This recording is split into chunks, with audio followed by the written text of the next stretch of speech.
Hello and welcome. I don't actually know. Yeah, I don't have any music playing behind this part. Maybe if I turn here, I'll turn up the music in this real quick. There's no music here. We're not doing that, obviously. Yeah. It's not what we're all about. What if I hit this? No? Well, whatever. Anyway, welcome everybody to the listening party for at Aeon's End. Wait. Oh my god, I'm hearing myself echoing in like 16 places. Hang on. Turn off. Okay, there we go. I've turned off all the things. That's part of the reverb feature. Part of the reverb feature. All right. So, welcome everybody. It's Handelabra Live. We are a half an hour earlier than we usually are. And that is because tonight is the listening party for Aeon's End. This is a tradition that has actually not been around a lot lately, mainly just because our last game, One Deck Dungeon, actually came with its own music, as it turns out. Someone had already composed a bunch of music for that. So while Jean-Marc did do a bunch of the sound effects for that game, he did not compose the music for that game. And so now that we are doing another I guess first party game, as it were, Jean-Marc did compose a bunch of brand new music for Aeon's End, and since we did this a bunch of times back in the Sentinels days, we thought it was a worthwhile thing to revive for this. God willing, if you believe in God, we'll be able to make a bunch of expansions, which means that there will be many, many, many more Aeon's End listening parties to come. There are tons of expansions out there. And as long as the game sells well enough, we have every intention of making them just like we did with Sentinels. It actually took us more than 4.5 years to actually, quote-unquote, finish Sentinels. I don't know that it would necessarily take us as long for Aeon's End, but Aeon's End is also not actually done. Yeah, I don't know if Evan's actually ever going to finish making expansions. So as long as he keeps making them, I think we will hopefully continue to make them for the digital game. I can tell you this much right now, despite the fact that for people who are used to having a lot of content on the tabletop, this game is not a slouch. I've been playing it pretty much nonstop for the past 2 weeks because it's been getting into that awesome sweet spot where it's like plays really, really well and it's super fun to play, and I have not yet gotten sick of the included content. So tell your friends. It is out on Steam now in full release 1.0. It's coming to tablets September 30th. But before any of that happens, we're going to give you some time to listen to the music with the man who composed it himself, Jean-Marc. Now, while he is talking to you, I'm going to be trying to get some kind of background music happening because I swear there was supposed to be background music. And I don't know why I'm not hearing it. Are you, anyone out there, are you hearing any background music? Because I feel like I turned it up and I'm not hearing it. But anyway, we will be listening to foreground music. We'll be listening to foreground music. That's right. So, nope, they say nope. All right, so I'll work on that. Jean-Marc, you tell them a little bit about the music. Oh, and I should mention I'm Jeremy. You can follow me, Mr. J Handel. John is joining me. You can follow him at Migrant P. You don't see him in video because he does not have a video attached to his computer. But Jean-Marc is here. Say hi, Jean-Marc. I am here. Hi. And you can follow him at Jean of Marc on Twitter. So take it away, Jean-Marc. Tell us a little bit about the music for Aeon's End. All right. Hi. Yeah. So I'm Jean-Marc Giffen. If anybody's here that hasn't been here last time I was on, which was what, February? I do engine programming for the Handelabra games. That's like the programming revolving the rules of the game. And music for most of our games, including this one, Aeon's End. And let's get into it. So, Aeon's End is Handelabra's grimmest game to date. Ain't that the truth? Yeah. So in this scenario, most of the world has been destroyed except for one city named Gravehold, and every night the mages of the city must fight to protect it. Basically, citizens must learn to fight as soon as they're old enough to do so. Gravehold isn't particularly a nice place to live, but it's all that there is, so that's where you are. There are some citizens that talk about the way the world used to be, but in some ways that just makes the current situation feel even worse. And, you know, even if they do win against the the constant threats this last city faces, there's just going to be another threat tomorrow, because these threats keep coming in through these breaches to try and devastate the last remaining city. So that is the situation in which we find ourselves. And as our tradition, we have a theme song to represent the game, as many games do. And so how about we give a listen to Aeon's End's theme song? All right, here we go.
And we're back. So that was the theme song for Aeon's End. Now you'll notice, if you're a Sentinels person, you'll probably notice that is not quite as hopeful and as triumphant as a typical Sentinels piece of music. Would you say that is an accurate assessment, Jean-Marc? Yeah, well, I mean, Sentinels and especially bottom of the ninth, and even One Deck Dungeon have more, uplifting themes that emphasize and sympathize with the players usually more so, like whatever role they happen to be in. But in Aeon's End, it more so represents the situation of Gravehold, and as a result, the Aeon's theme needed to reflect, a more oppressive attitude and circumstances. And this is one of the few tracks in the game with, sort of a clearly definable melody. But even at that, the range of the melody is very confined and restricted. It doesn't have like these big leaps that are commonly associated with themes. And because of the do or die importance, but there's still a lot of like power and weight underneath it. Nice. Yeah. Very cool. So now, all right, so that's what you hear when you come into the game and you fire up the main menu and you're setting up your game, but that's not the only music you made, right? Yeah, so in Aeon's End, there's a collection of supernatural threats that the mages have to overcome. Maybe they're not all supernatural, but they're all like, monsters and magic and stuff like that. Right. Each time you face a nemesis in the game, it plays music related to that nemesis, but it isn't necessarily like the nemesis theme song per se. It's more so to represent the battle against that nemesis. So in Sentinels, each villain has its own unique theme song, and that's like the theme song of that villain. But in this, it's more like a soundtrack to that battle. If that makes sense. So the first one we'll go over is Rageborne, and Rageborne is usually considered like the first nemesis that you play in the game, because its gameplay is fairly straightforward, and the nemesis is on the easier side in the base box, and it's good. It's a good nemesis for learning the game, but it is called Rageborne because this is a beast that's filled with anger, and as the battle goes on, Rageborne fills up with fury and then unleashes devastating attacks, and during the battle calls forth other creatures to help it to make the situation even worse. So let's listen to Rageborne's music now. All right. Let me just turn off the things I have to turn off. And here we go. This is Rageborne.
All right, and we are back. So so that was Rageborne, and as JCC says, since in Sentinels the environment is the background music, so that's exactly right. In Sentinels, it was actually very easy. Well, I can't speak to Jean-Marc's process, but at least from a theoretical point of view, it was very easy to be like, all right, this battle takes place in this location, therefore this is the music that plays, and that makes sense. Like, just because you're fighting against Grand Warlord Voss, that battle's going to feel very different if you're fighting in Megalopolis versus Silver Gulch versus Time Cataclysm.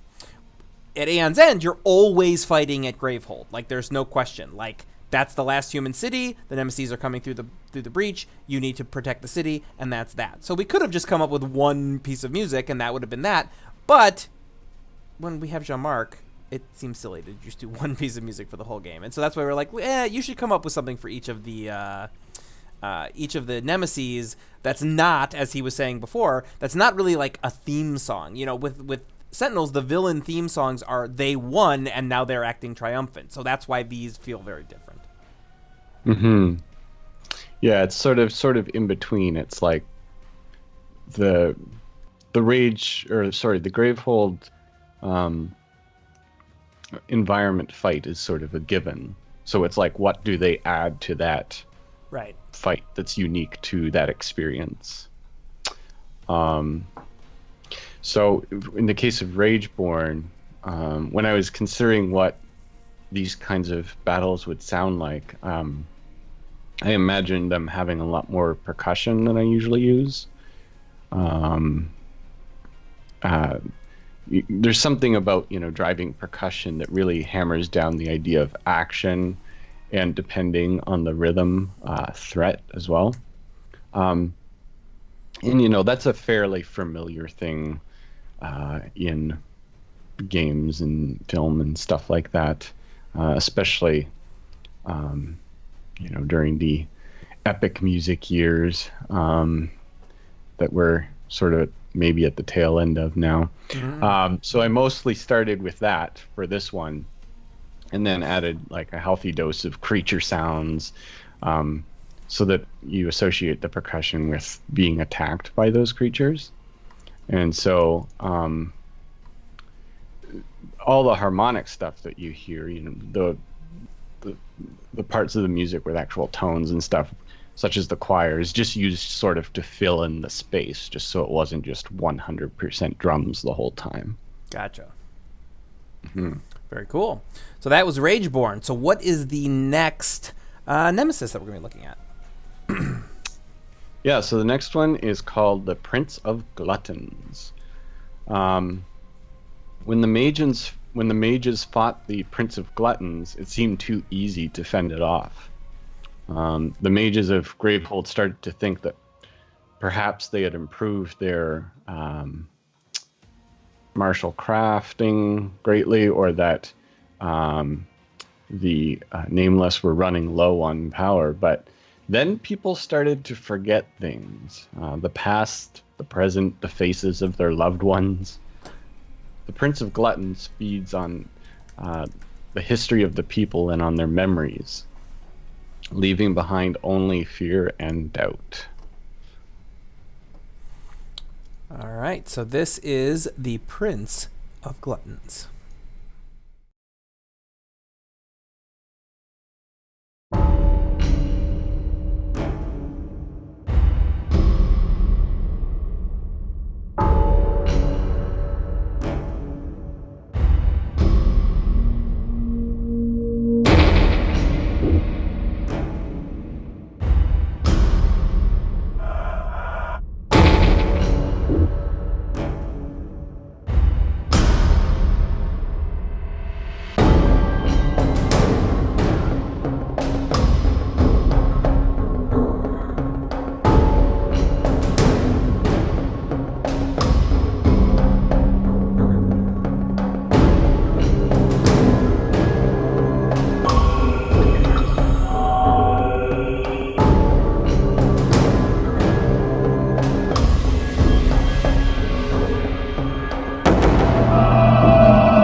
All right, so that was the Prince of Gluttons.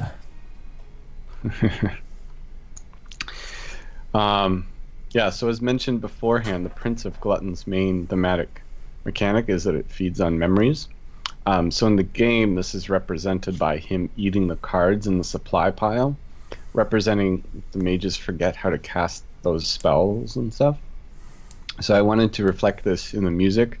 So the music isn't the most threatening, but you'll notice as you're listening to it that parts of it start to go missing or replaced by other parts or aren't,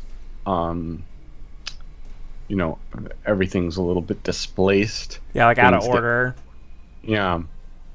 So this makes it psychologically confusing, as one might expect if they're starting to lose pieces of their memory.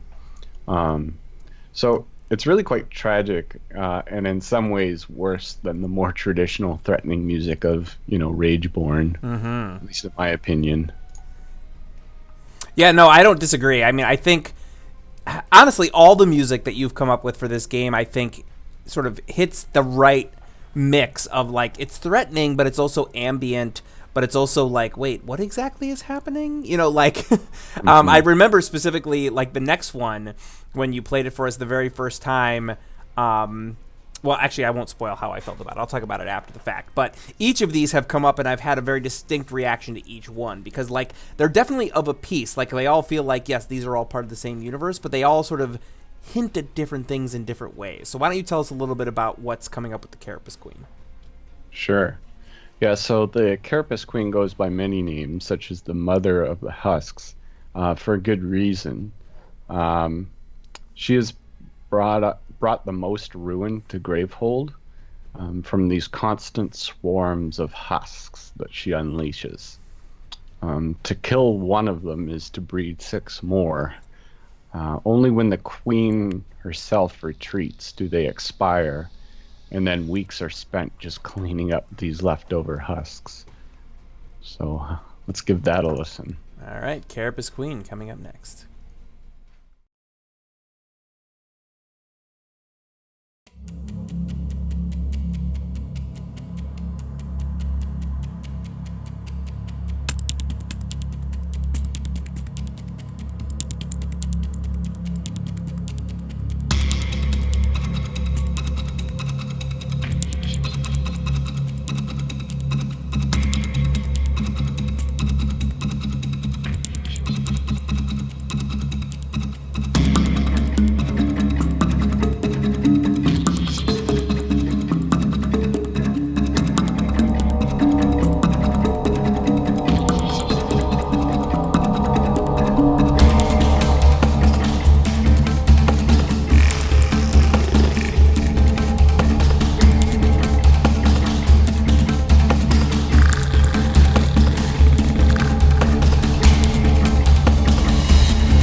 All right, so that was the Carapace Queen. Now I'm going to let you all a little bit behind the curtain here. My only real irrational fear in the world is spiders. And sort of adjacent to that is just bugs in general. And so Carapace Queen, when he first played the music for Carapace Queen, I was like, yeah. Like I had like an ASMR kind of like, that's not okay. I don't like it. I don't like it. Nope. Put it away. Send it away. I don't like it. Is that what you were going for? Well, yes, as you pointed out, for this particular track, I wanted to focus on the skittering of the metallic insects. So every sound choice was made with that idea in mind. And although it's another percussion heavy piece, I chose sounds that had a lot of tapping kinds of sounds in them, so that it's like there's like traps of these things all around you, and at certain moments the music itself just gets swarmed as sort of like a in music you often hear these big reverse sounds or build-ups or whatever. So in this one, the build-up is the swarm, and the music sort of gets swallowed by it temporarily at certain moments. Yeah, and I will say, I think that this is a fantastic example of both the music and the design of the game really working well together. Because one of the things that John and Jen came up with is this idea of the husks sort of like populating around the edge of the screen and then sort of skittering away when you get close to them. And like that is like the music echoes that, the design echoes what's happening with the music, and it really is just it contributes to a super, super creepy game. And I like it a lot. I like it in that way that's like I don't like it, but I like that it is capable of putting me in this place. So that is a good thing.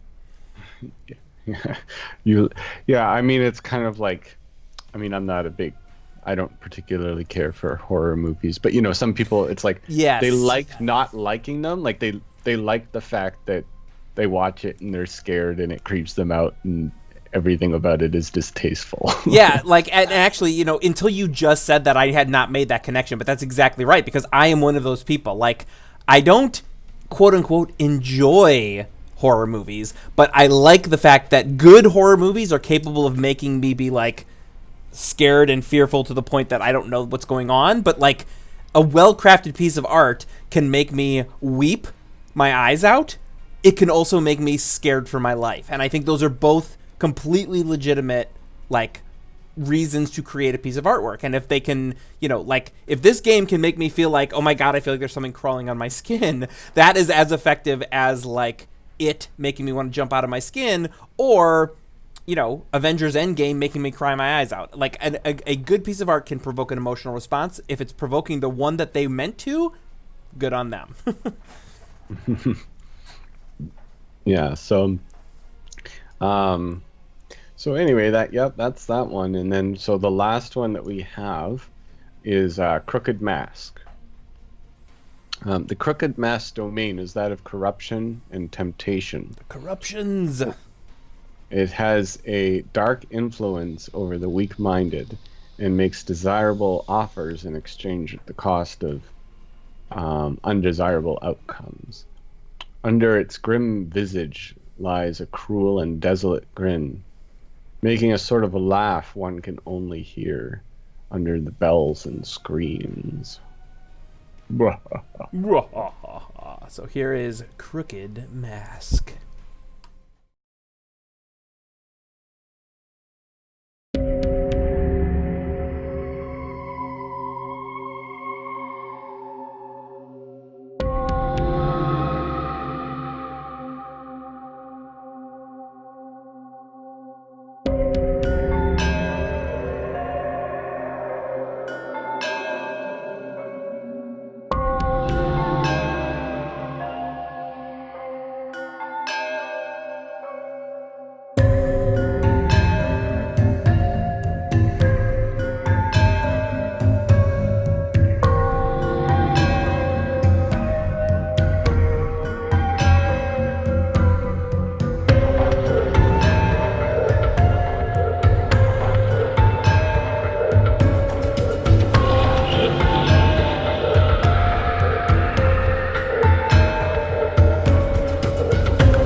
All right, now we're back. I actually hit the wrong button at first, so I apologize for some black screens there, but we are back. And that was the Crooked Mask. The foul corruptor, as I call him. Mm-hmm. Yeah, so as you could hear, that one has like this slow creeping feeling. And it has a lot of sinister elements, but it also has some elements that are temporarily serene or inviting. But those moments don't last long, as the strangeness quickly returns to remind you that this is actually not all that inviting. I actually took direct inspiration from the flavor text for the Nemesis in terms of sounds, because it specifically mentions laughing and bells and screams. Mm-hmm. And so whenever I read something that has a real world, audible counterpart, that's always a good thing to include, at least at some point. Mm-hmm. And actually, I found this piece to be one of the hardest ones for me to actually compose, pretty much since I got started composing music. Because there is just something about like there's certain kinds of creepiness that are like, what it is. Mm-hmm. Like in Madame Mittermeier's and Sentinels, it was creepy carnival music. Okay, I know what that is. Sure. I can imagine that, like, even before it exists. But this one was very much like, I don't know I don't even know how to imagine it yet. I just know how it's supposed to make me feel. Yeah, you know how it's supposed to make you feel. Now you've got to sort of backport it from there. Yeah. Mm-hmm. And so, I had to find all kinds of things.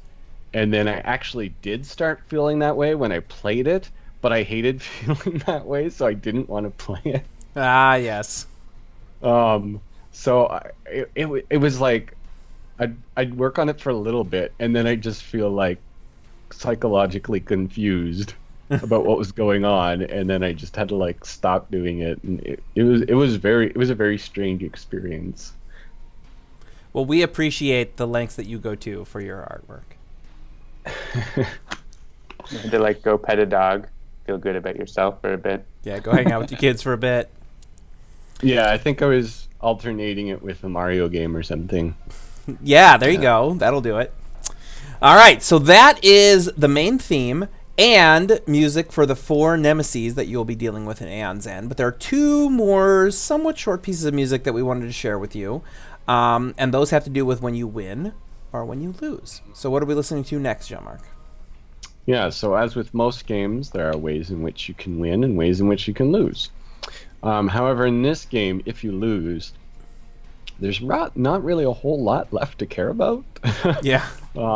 Gravehold has been overrun. The mages are lost, gone. Whatever, they've died. Whatever has happened to them, and then Nameless thrive. So as a result, the music is pretty simplistic, and it just doesn't really have much movement because there's not much to hear it anyway. So it's basically just the end. It is just the end. So let's find out what happens when the world has ended.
All right, so that is what happens when you lose. And as Jean-Marc pointed out, when you lose, the world is kind of over.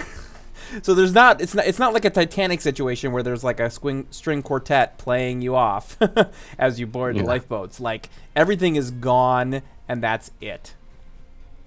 Yeah. Celine Dion isn't here for this one. Nope.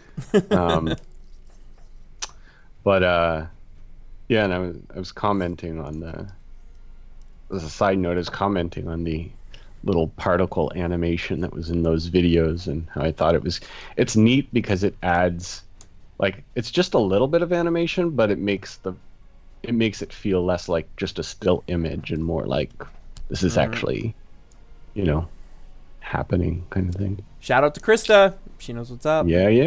She's very good at what she does. Catch up, Rocket. So how does this music relate to the end of Oblivion, which you also did recently? Oh yeah.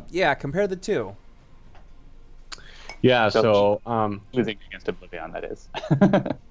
Yeah. So in Oblivion, like in Aeon's End, it's the end of, this town, but there's still something that exists. So there's still sound. It's just not much sound to actually care if it's good or not, or what it even is. With Oblivion, because it was like the end of all realities, all the music basically just gets sucked into it and kind of crescendos, and then it's just nothingness.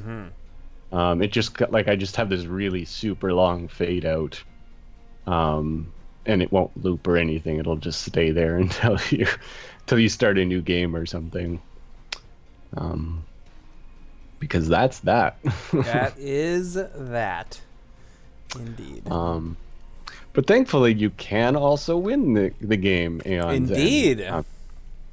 So if the mages do succeed in defeating the Nemesis, there's this temporary, emphasis on temporary, moment of triumph. It's not like a big celebration like you might expect in other games. It's like in Sentinels in particular, it's almost like super like da da da da da, like that 90s celebration feel or something. Right. But in this one, it does at least acknowledge the efforts that the players went through, and that they're not in vain, and that because they did this, Gravehold will stand at least for another day. So there is at least some feeling of temporary hope. It's a triumph, but it's a mild triumph. Yeah, exactly. So yeah, let's listen to the victory music. All right.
You have saved Gravehold for another day.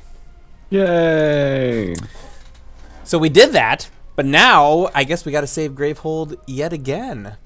So obviously there's me. I'm here. That's Jeremy. John is with me, and Jean-Marc is going to stick around and play as well. So we're going to do a 3-player game tonight. But before we do that, is there anything else we want to wrap up on the music?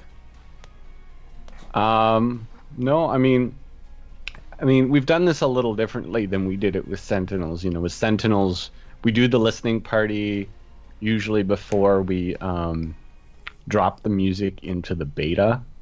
But in this case, the game has already been out in early access for a long time, and I've been working on the music as it's been going along. So this was like the first chance, and this seemed like the right opportunity since it's being released to kind of do like a full summary. And some people are interested in the behind the scenes of that kind of thing, so this is a chance to talk about those. Nice. Yeah, and in fact, I had to go to Jean-Marc like a couple weeks ago and basically say, like, I know the music has kind of been out there already because of early access, but are we still doing a listening party? And the fact of the matter is, the listening party will always probably still be a good idea, just because you've played the music, you've heard the music while you're playing the game, that doesn't mean you've sat down and listened to the music. And the listening party is an opportunity for us to basically play the music without UI getting in your way, without gameplay getting in your way, without sound effects getting in your way. You can just listen to the music.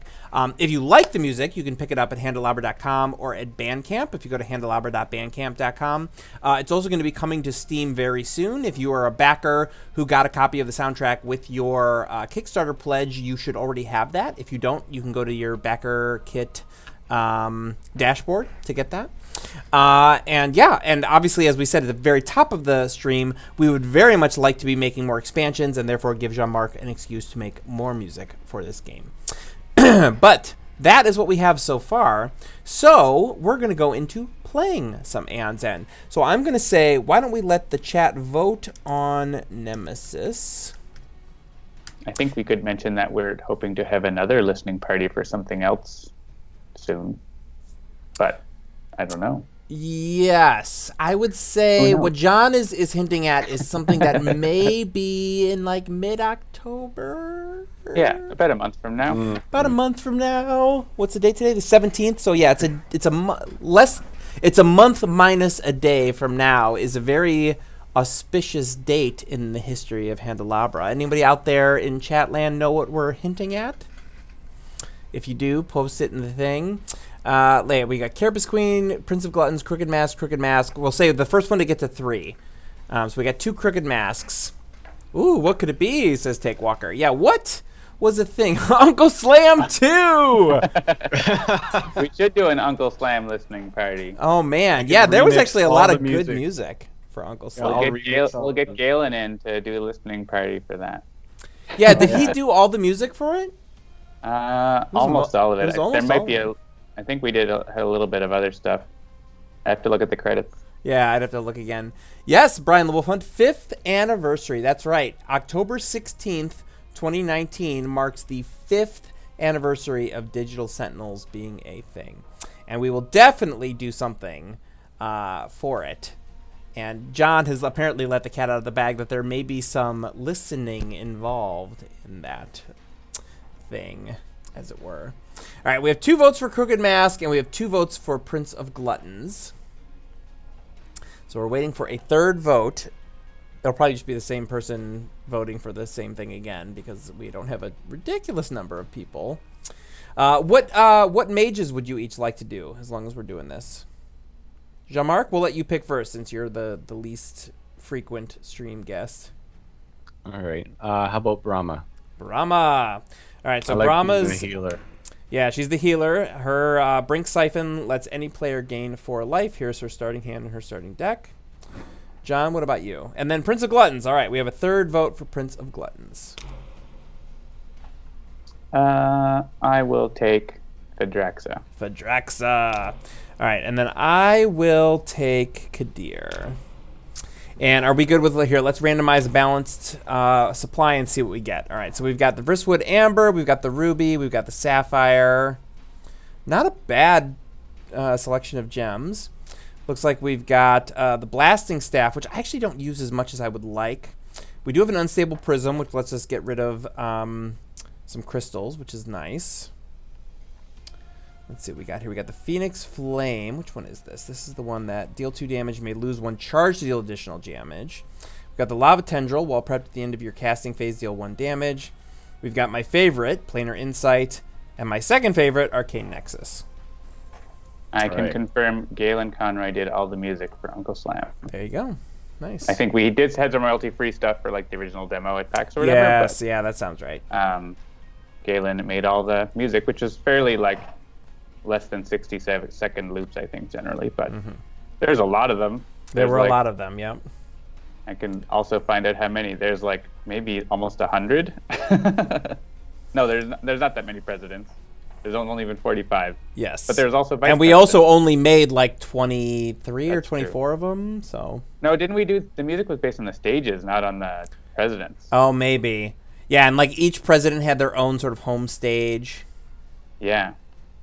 That was a really good concept for a game. Unfortunately, the execution was... Well, I shouldn't say that. The execution was actually pretty good, too. It was the mismatch between the marketing and the execution that made that game not do so good, so... The music files aren't actually in there. All right. Does anybody want me to swap out anything in the supply, or are we just going to go? All right. I believe in you. We're going to go. Yeah, let's do it. All right. So the Carapace Queen, or excuse me, the Prince of Gluttons, eats a bunch of things, and then we immediately draw the wild card. So who wants to take an extra turn this round? We'll let Brahma take it. I'm going to make the executive decision. All right. What would you like to do, Jean-Marc? The obvious things. I guess just play everything. Play everything. Yeah, play all the things. What would you like to buy?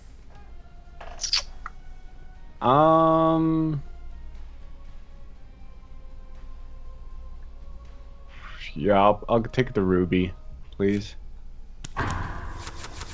Ruby for 4 ether, please. Nice. Unleash. All right, so so let's bring this up. So when the Prince of Glutton unleashes and 3 to 4 players devour 2 cards from the least expensive supply pile, and since there are 3 of them, we get to pick. So do we want to get rid of the gem, the relic, or the spell? I'd probably go with the gem personally. I don't see myself buying a lot of Riftwood Ambers. What do you guys think? Yeah, or I mean, something you want to buy, right? Because then you can buy it off the Devour pile. That's true. Is that literally the only destruction we have, that relic? So seems like Devour it, that, yeah. and I'll buy it off the pile. Okay. Is it just me or everything going really fast? Yeah, I have my animation turned up. No, but also that was the segue. That was the segue, but sure. Oh, okay. Gotcha. All right, so you get to go again. If you've only played an older version in early access, make sure to update on Steam, and you will be pleasantly surprised at how fast the game plays. If you're just coming into it, you'll just be like, "Oh, that's just how it is." Yep. Yeah, last week we did a number of. Oh, it's my turn again. Yeah, I guess prep one of them, and then let's see. Yeah, buy. What's that number 4 spell again? This is the Lava Tendril. While prepped at the end of your casting phase, deal 1 damage, deal 3 damage. Or you can open up and prep your second spark. Yes, I could do that. Yeah, sure. Open up that second breach there, and then yeah.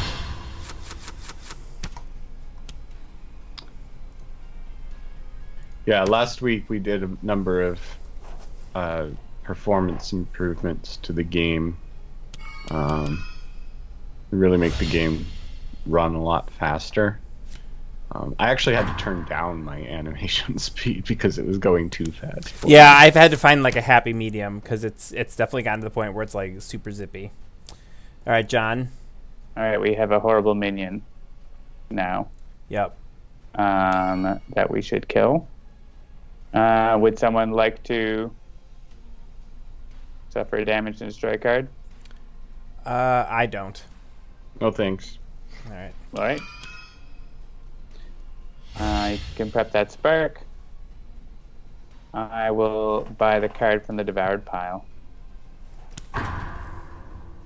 And discard my one that no one will ever want to use first. Yeah. All right. Who should take a turn here? So we are trying to get rid of that Thought Biter, also known as we the only really have Langolier. sparks, though, so it doesn't make a huge difference. Right. We'll let Brahma take a turn. I feel like Brahma did the last turn, but that's fine. All right. What do you want to do, Jean-Marc? Keep those parked, or do you want to hit it? I'll double damage on the minion, I guess. I'll play all your gems. All right, so you have 7 if you buy a spell. And let's get the 7 spell. Yeah, I love that spell. So this is the Arcane Nexus. While prepped once per turn during your main phase, you may return a gem you played this turn to your hand, deal 4 damage. Like, this is the spell that if I get it, all of a sudden I don't care if my diamond clusters are not together anymore. All right. And it's my turn again. And it's your turn again. So many turns. Just do the obvious things. All right, you have 3. What would you like to do? I'll take the 3 relic, please. Buy off of the Devoured? Yeah, sure. it's best to buy it off the devoured pile. It's just a little bitten. It's still good. All right, so the Thought Biter, the Langolier, is either damaging someone for 2 or devouring 2 relics from the least expensive relic supply pile. I'll take 2 damage. All right. And that you are Phadraxa, yes.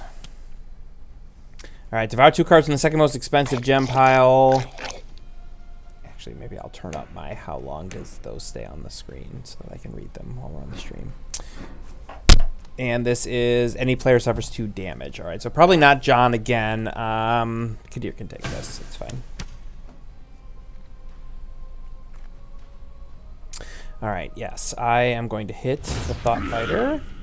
I'm going to play all my gems, and I'm going to do the typical Kadir second turn, which is open that up and prep both of these, and that'll be that. There is a bug in here that is driving me absolutely crazy. All right. I can take it this time. Take it this time? All right, so Brahma will take the damage this time. Lobotomize! Any player suffers 3 damage or devour 3 spells from any spell supply pile. I'll take 3 damage. All right. Remember, the only HP you need is the last one. All right. Hit the minion. Prep the spark. Play the gems. Buy the card off the devoured pile. Familiar. Nice. Broken record turn. All right, it's you again. I'm so broken. All right, hit the minion. Hit the minion? Yeah. Play the relic and double play a crystal. Wait, sorry. Hang on. That's fine. It doesn't matter. Does someone want to do that? Except I need to go back and do this. So, yeah, don't play all gems. There you go.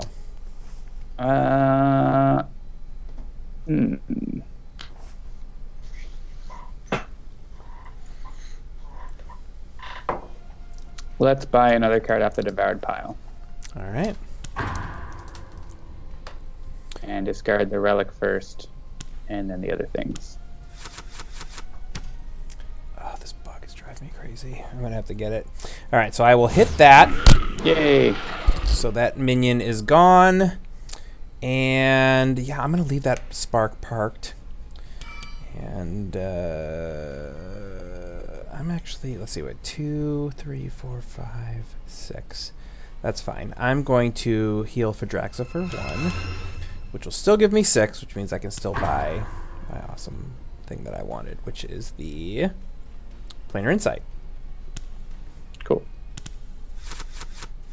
Yeah, we have lots of healing on this team, so that's nice. All right. Yes. So, do we want to start going after the eye monster thingy? The thing with all the And some teeth. Gluttons? Well, yeah, I was trying to come up with Right. like a thing that was like a callback because somebody was talking about teeth and eyes being out of place, but I didn't do it right. All right. Yeah. So who should we have go here? Brahma has 2 spells prepped, so we could do more damage than either of us. Yeah, I'm gonna let Brahma go. Yeah, I think I'll start charging my ability up too. Yeah, just go ahead and do both. And cast both spells. Yeah. You can replay that Yeah, during Ruby. play that Ruby again. Yes. Please. 7 and 2. Cool. Let's see.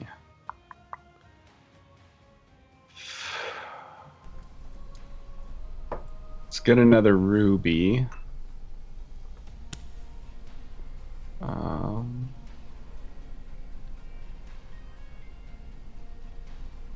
And be a waste not to get the spell. I guess I could get, yeah, oh, what's it called? The 2x one. It costs 3 spell. Yeah, the what's it called? It is called the Phoenix Flame. Phoenix Flame, that's the one. Yeah. And then I'll get a charge. Nice. Yeah, that was a really good turn. Got a couple things. You charge your thing up, And you get to go again. and you get to go again. All right. Yeah, I don't have any really high gems, so I'll just use that. Did you want to cast the spark? Jeremy did without you saying. I did. That's fine. Yeah, I guess there's nothing really to load up, but oh well. Okay, so I mean, I can go will, back. There we go. Do you want to leave it?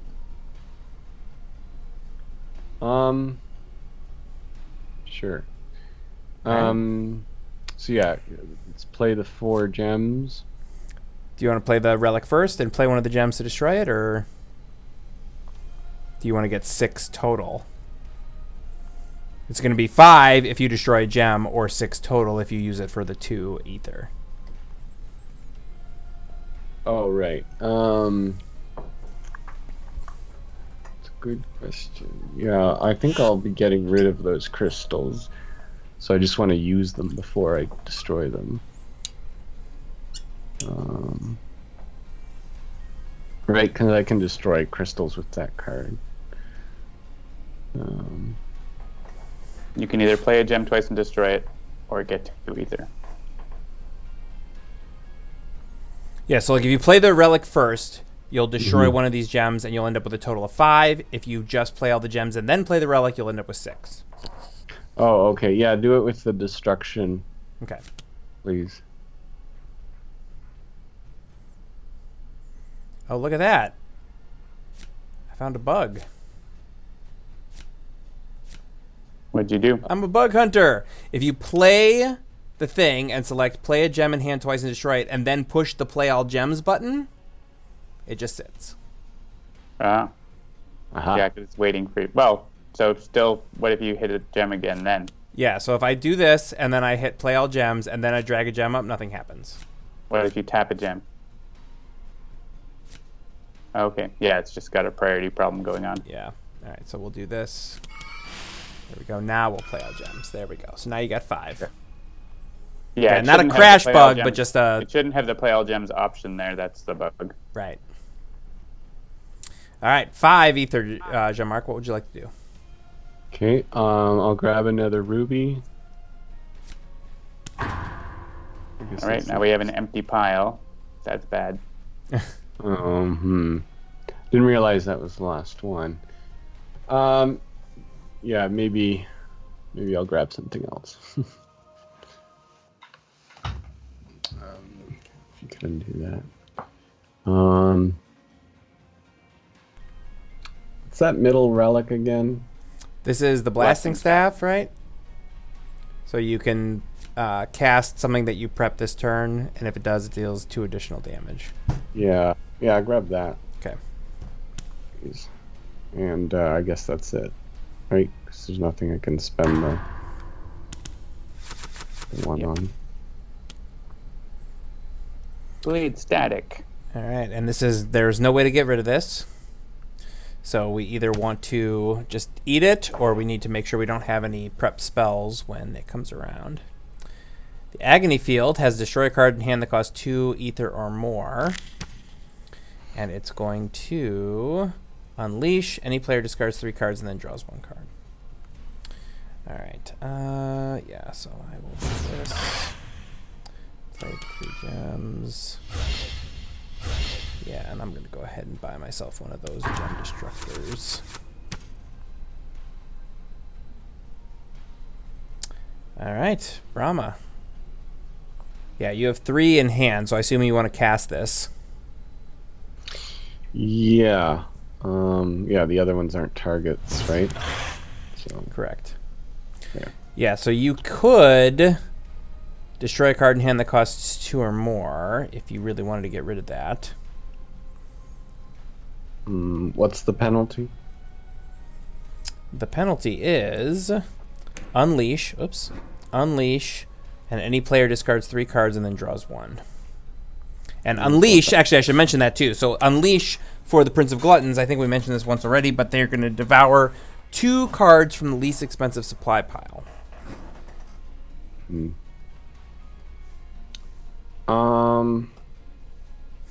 Yeah, I don't think I need to do that.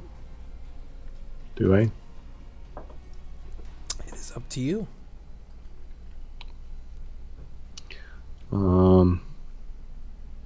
Yeah, I'd rather prep some Sure. spells. So the Phoenix Flame and Brahma's special. And then I'll grab the which one should I grab? Actually, I'll get 2 charges. You can only get 1. Oh, right. The other one's okay. So I hate wasting something. I know. Buying too many cards is a good way to lose against this nemesis. Yep. Yeah. I guess I'll just get a 1 charge and oh well. Okay. All right, the Haze Spewer comes out. Gravehold suffers damage equal to this minion's current life, then the minion suffers 1 damage. Anyone kill that? Sorry? Brahma can. Brahma can kill that right now. Oh, all right. So Take it away, think- Brahma. Let's do it. And we should also get rid of that power card.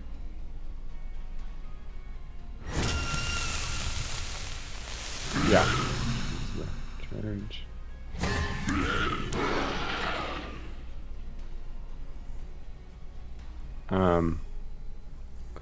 Yeah, I mean, Brahma has to either get rid of her 7 or one of the Searing Rubies, but you do have another Searing Ruby if we want to get rid of that power. All right. I'll sacrifice my ruby. I was ready to give up my Searing Ruby, so my precious ruby. And then, yeah, just play all. you could have played that Searing Ruby once. Oh, yeah, that's a good point. Oh yeah, I guess we may as well get as much. Yeah, out of let's it go. as we Let's go can. back and look at that. So back up. All right. So yeah. So what you're saying is we could do Searing Ruby, then play the thing, then return Searing Ruby to hand, And then do the discard. and then do the discard. Boom! Look at that. And then Free money. yeah, we ended up with 5 plus and you can 1. get a planar insight or something if you want. How many planar insights are left? Lots. 4. All right. Let's do it.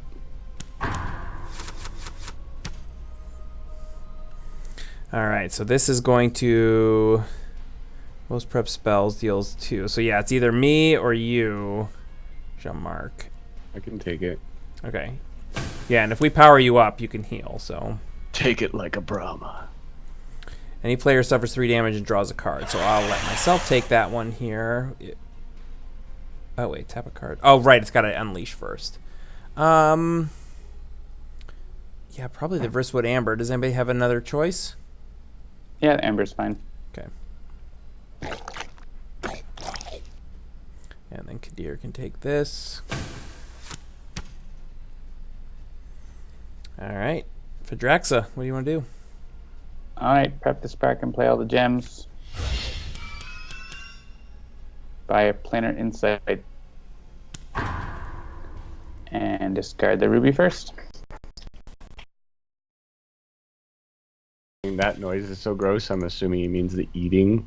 Oh, yeah. I actually just did those. It's just like, was like, I think I can handle this. So he's just like, Is that you? yeah. Nice. Yeah, actually, if you can talk more about the sound effects while we're playing here, that would be cool. Yeah. Anti-ASMR. I did not know that was you chomping. Yeah. I am today years old when I learned that.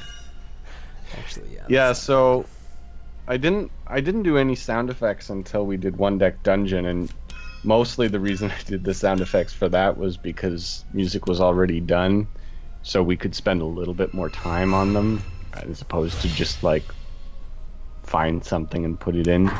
And I'm not a sound designer by any means. I consider music and sound design to be 2 different disciplines, related but different. Yeah, definitely. And so when it came to sound effects, for most of them, I just kind of find like 3 or 4 pre-existing sounds and then find a way to combine them. So and in the end, it does make a unique sound. I rarely just take one sound as is and use it. Well, yeah, like the dinosaur sounds in Jurassic Park are all like combinations of real animals and stuff in like different ways. Mm-hmm.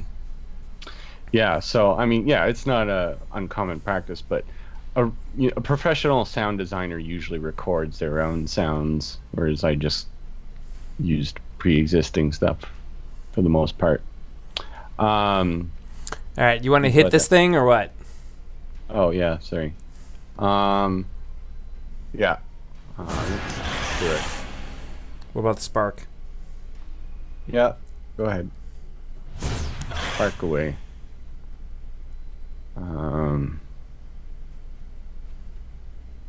Yeah, and then I'll play the crystal twice with the relic.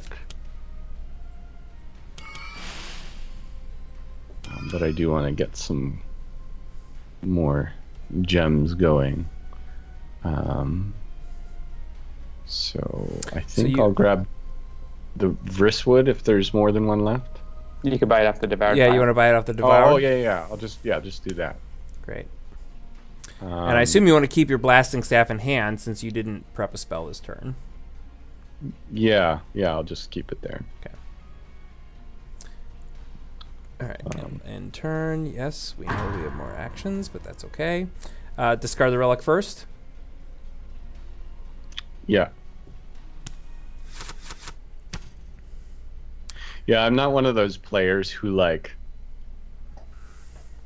always knows what's coming up by the order I've discarded it. I just kind of like. All right, leave the spark in there, please. Okay. You can play the relic, destroy the crystal, play the other gems. Feel free to take damage, destroy a card if you want. No. It's the only way to destroy sparks in this game for you, so just so you know. Yep. And then focus breach 4 and put the spark in it.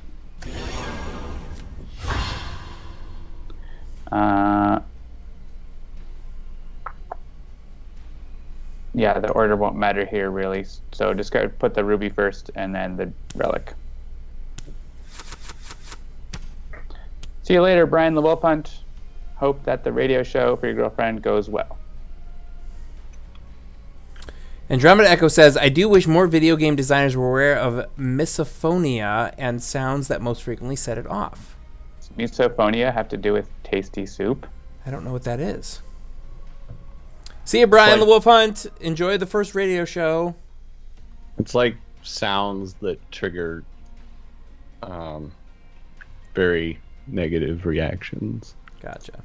All right, so do we want Phadraxa or Kadir to take a turn here? It seems like those are the two most obvious choices. I don't know that Brahma's the right choice here. Kadir has more damage to hit that minion with. Yeah, that's what I was thinking. All right, so we'll do Kadir. And I will hit it with 4. And I will do this and get rid of one of these. We're not really set up to actually finish it off properly.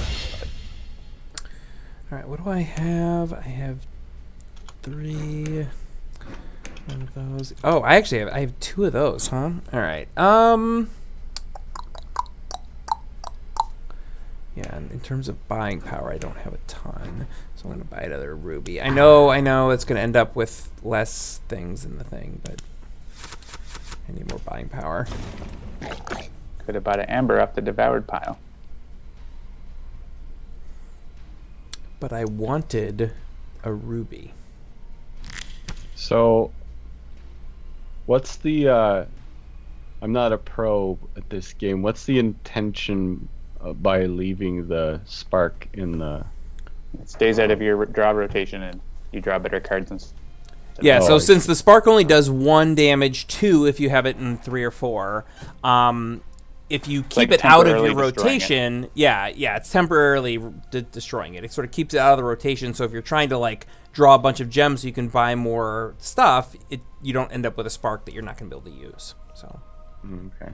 Yeah, and it's doing 1 damage. You can do much better with other cards. Park the spark. I can take a turn. I'll be able to hit that minion for more. And we'll be more likely to be able to kill it. So, yeah, hit both sparks onto that minion. Play all the gems.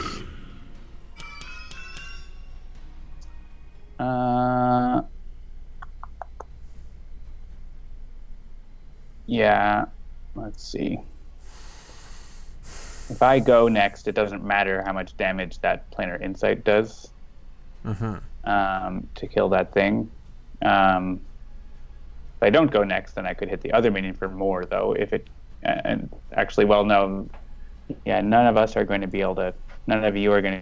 to be able to kill that minion, though. So, yeah, let me see what I want to do here. I need another damaging spell, so put that into Breach 2 and buy the...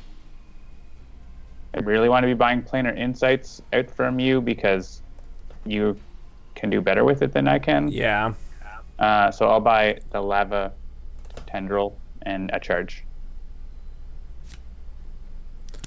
Lava Tendril. And then you can, discard that first. That's fine. And I get to go again, so kill that minion. And then we can deal with the other one as it comes up. Play the relic, destroy a crystal. Play the other gems. Feel free to take a damage to destroy a spark if you want.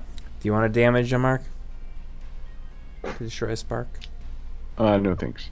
Yeah, me neither. All right, so you have 6 + 1, also known as 7. Kusunoki, we had a listening party earlier. The stream started early, so check it out on the replay on Twitch if you're a subscriber, or on YouTube in a few days to listen to that. And Jean-Marc is here. He is the unseen voice. Yes, he is the unseen voice. He does not have a camera on his computer, so. He's playing Brahma.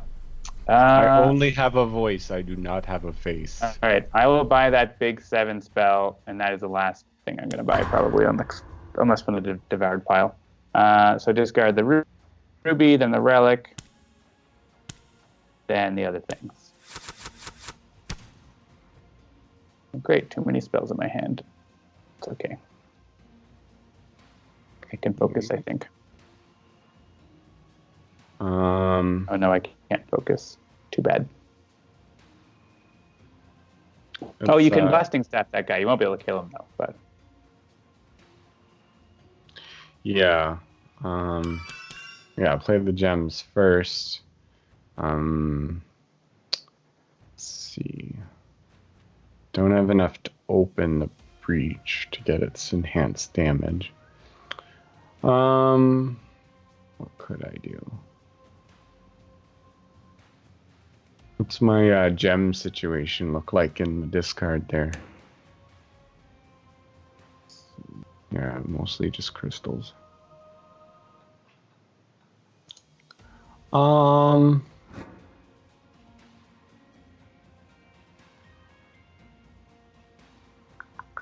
think is there in the Devoured, you can only take the top card off the Devoured? Yep. Yeah. You can click on the word devoured to look at it though. Yeah, the gems that I want are in there. Okay. I might be able to buy something else at the top of it at some point, but not right now. Yeah, so I guess I'll just prep the Spark and then play the Relic to enhance it. Yeah. Venomite. And I think I'll just buy 2 charges. I have to. Yeah. Us being able to take damage instead of devouring is good, so. Just discard however you want.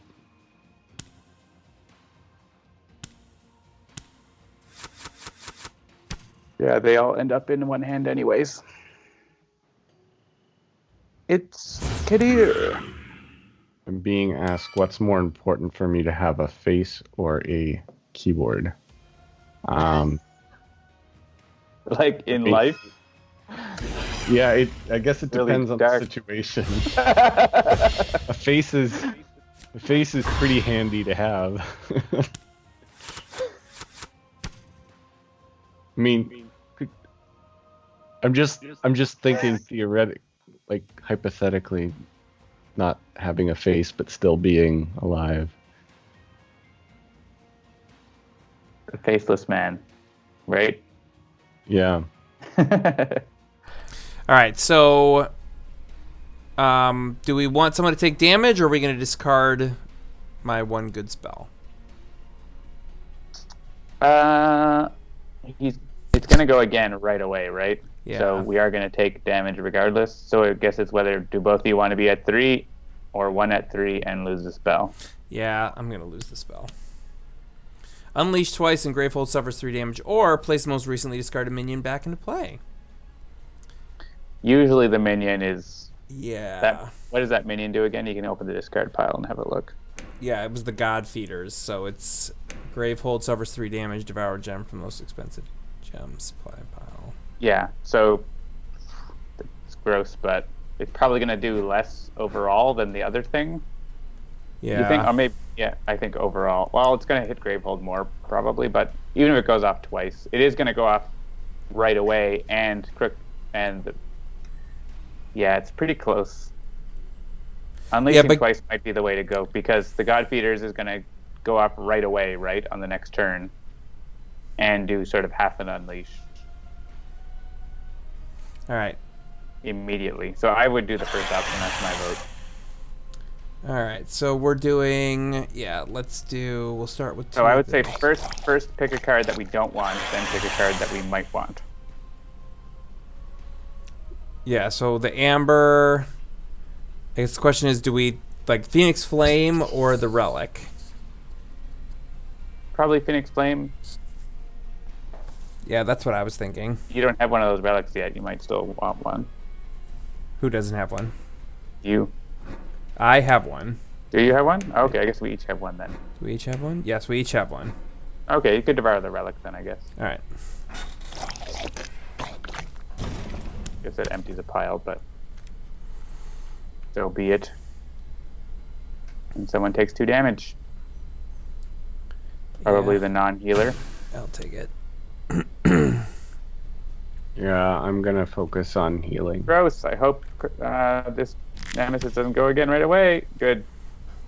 You absolutely have to hit down that one that has 7 health. Yeah, That's definitely.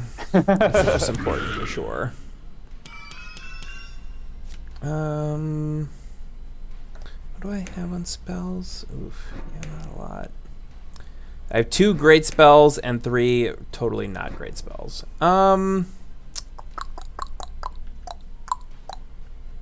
Yeah, I'm just gonna open this. Yeah, that'll let you one-shot. If you get a wild here and can go again. Nope. Ooh. You want to be down to 1? Or discard Or your have thing. or have no ability to do anything. We need you to be able to go on the wild turn, so... Yeah, you should that's take the fine. damage. I'll take the damage. And 5 copies of a card in the supply. Blasting staff. Is there any pile that has 5 cards in it? Yeah, the sapphire We're not gonna does. buy the sapphires. We're not going to buy them.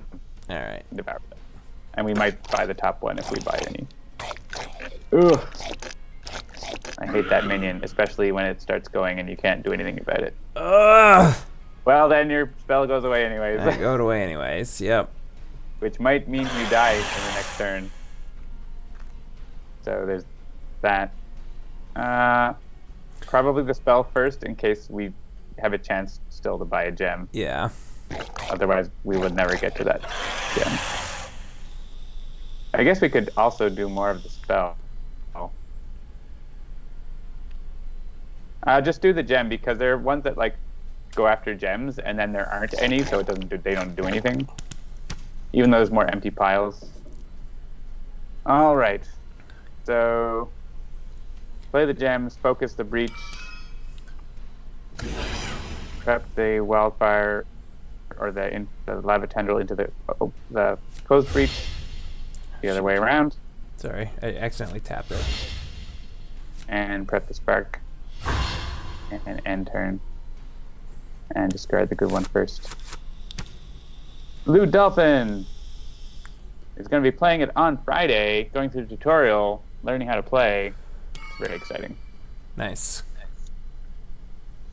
Yeah, Crick Camp played yesterday, didn't they? Yeah. I did.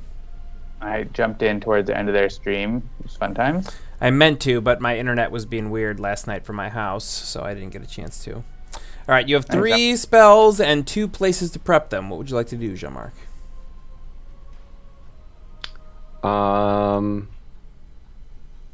Yeah, I don't want to use up my charges, but it still deals a base of 2 damage, and then...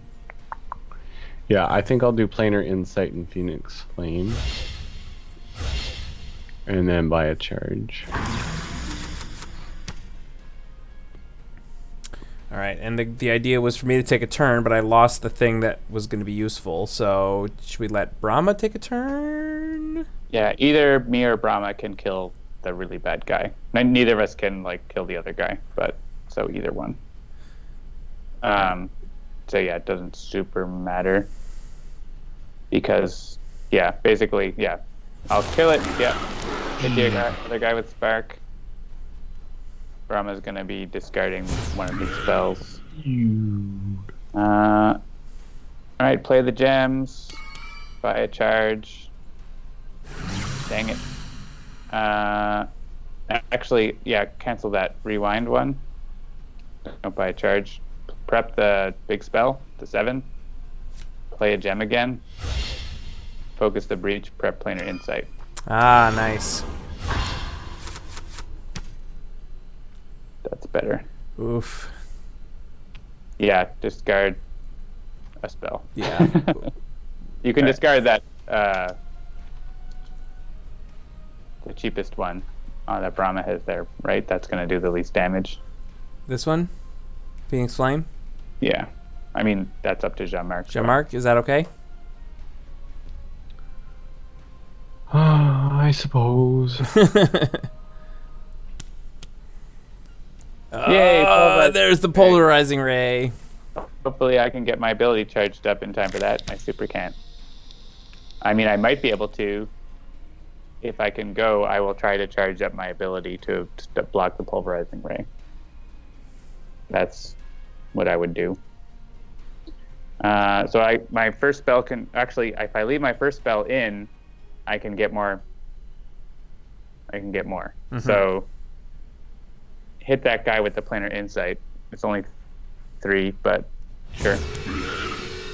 Leave the other spell there. Play the ruby and use the thing to bring it back.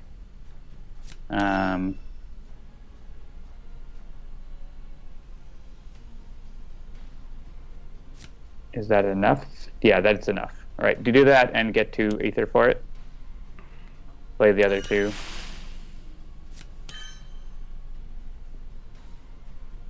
Actually, I guess, yeah, no, that's not enough, is it? Yeah, so go back. You just played the ruby again without asking me because I knew I probably wouldn't be able to. Use the gem to play the ruby twice and destroy it. Ooh, interesting. Then play the other 2 gems and buy 4 charges. Skip. And end turn. All right. What is the other action? Yeah, what is the other action it wants you to take? You could buy a spell. Oh, that's right. Oh, yeah, you have 3. I could buy a spell. How many are in the pile? 2. That's funny because I played the ruby enough times. I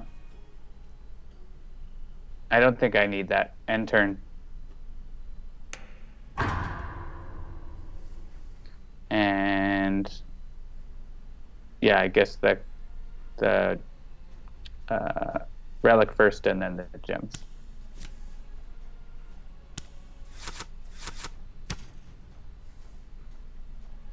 Use the ability.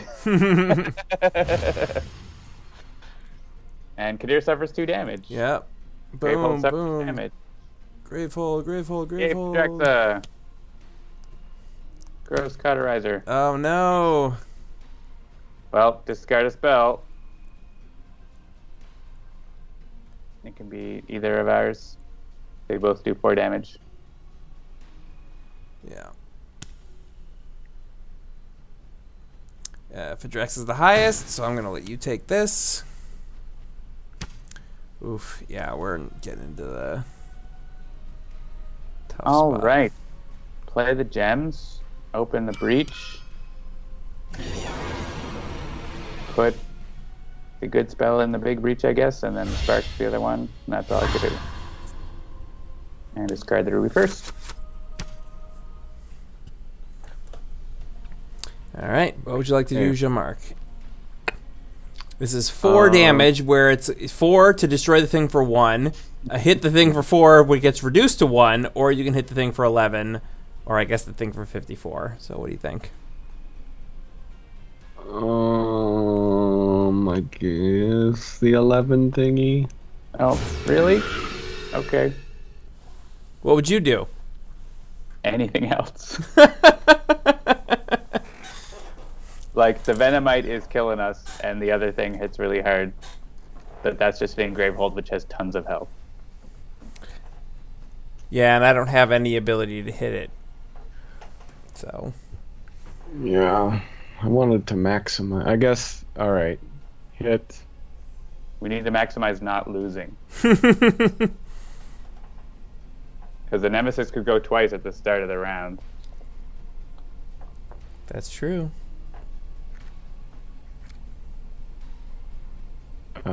Sure. I know, it's so annoying to feel like you're wasting that. Alright, do you want to destroy your last crystal with this thing to get 2 instead of just 1? Or I guess you would get 3 if you did that, if you played them both. But you could charge up and heal me, I guess, Kadir. Yeah. That's what I was aiming for this turn, so yeah, I guess do that.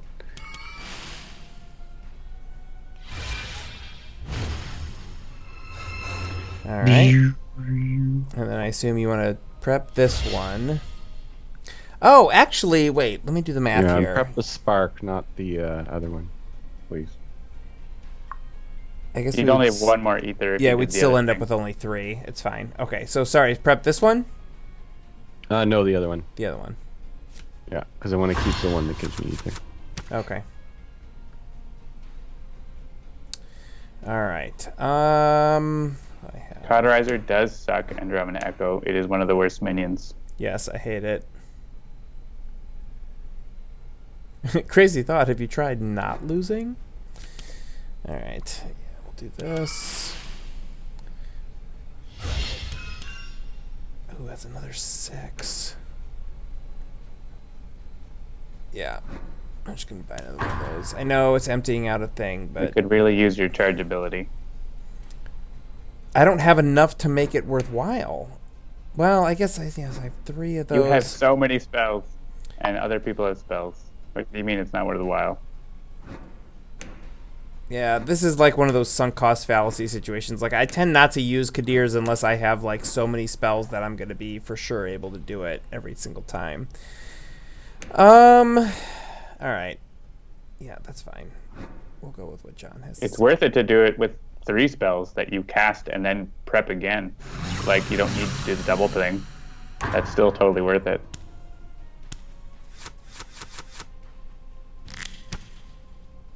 Hey, Wild! The most we can do to the Cauterizer is me or Brahma. Yes. 4, 3. Yeah, I won't be able to focus that. Brahma doesn't have the blasting staff in hand. No, that's too bad. All right, Fidraxa, take it away. All right, hit it with the spark.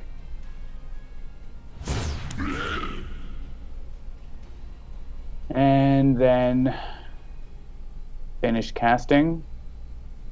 Hit it with the 1 damage from the tendril. Yeah, this is one of those. I always feel like I want to do it. I want to leave it and then use it, but I never end up doing it. Yeah, get 2 ether from the relic. Play the gems. Open breach. Sorry, so don't use the relic to destroy the gems? That's right. Okay. Play the relic to get 2 ether.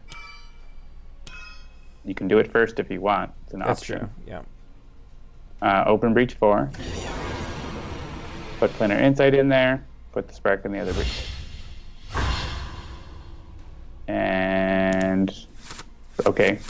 Don't ask me. Yep, don't ask, don't tell. All right, Jean-Marc, what would you like to do?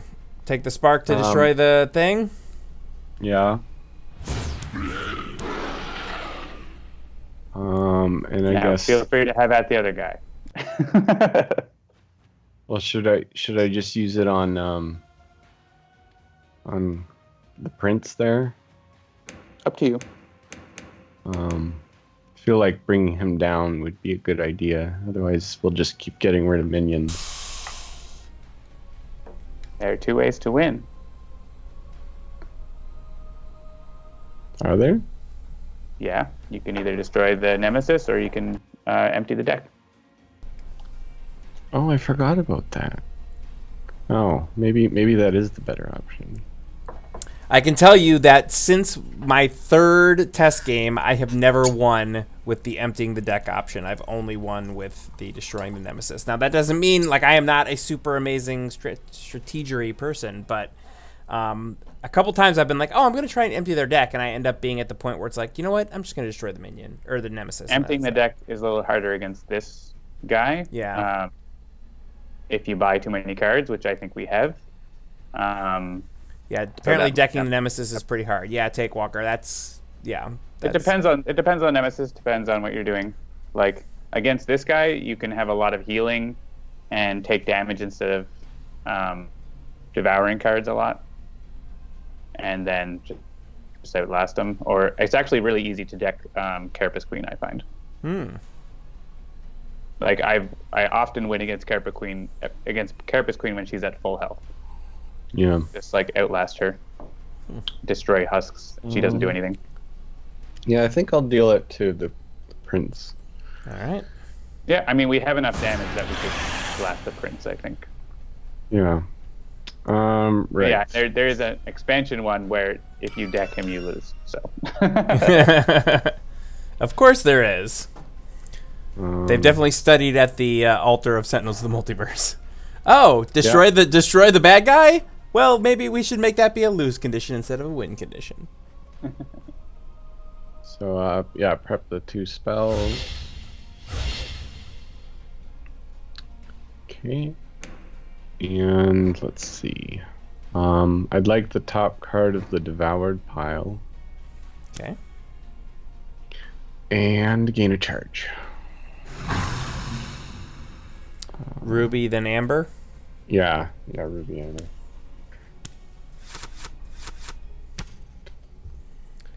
All right. So what is this again? This is deals 2 damage to Gravehold. 1, 2, 3. Yeah, I wanted to prep all 3 of these. That's fine. We'll go after this.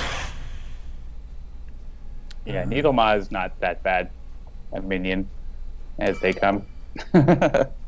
Unless you're against, like, Rageborne. So it's situational, right? If you're against Rageborne and he's hitting Gravehold all the time and you can't stop him, Yeah. then that's bad. All right. So I prepped the things and I took a charge. All right. So there we go. Yay, Mind Guzzler. This is why we didn't want to empty supply piles. Yeah. No, I. It's not that I didn't know why. I just, And he needs to die. So hit him with all of my things. Okay. The Mind Guzzler. Which gets him down to 1. Nice. Frustratingly.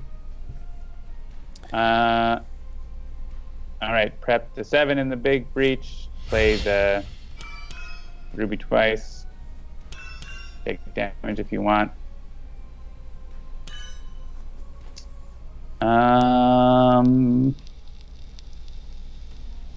Buy 3 charges.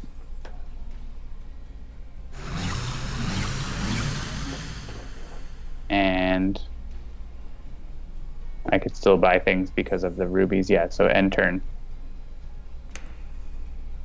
And anyway, Ruby first, then the other things. Yeah, John plays this game, as he does with all games, in Galaxy Brain mode, where he's like, I will burn all the ether I need if it means that I can do the thing that I've planned for 6 turns in the future.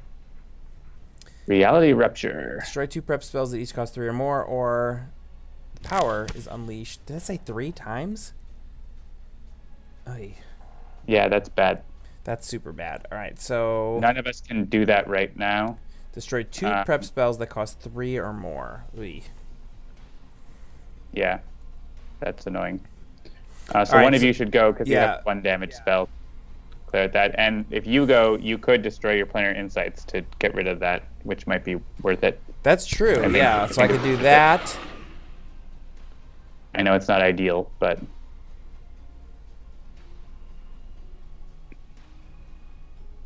there is another planar insight for you to buy. Yeah, so if I hit...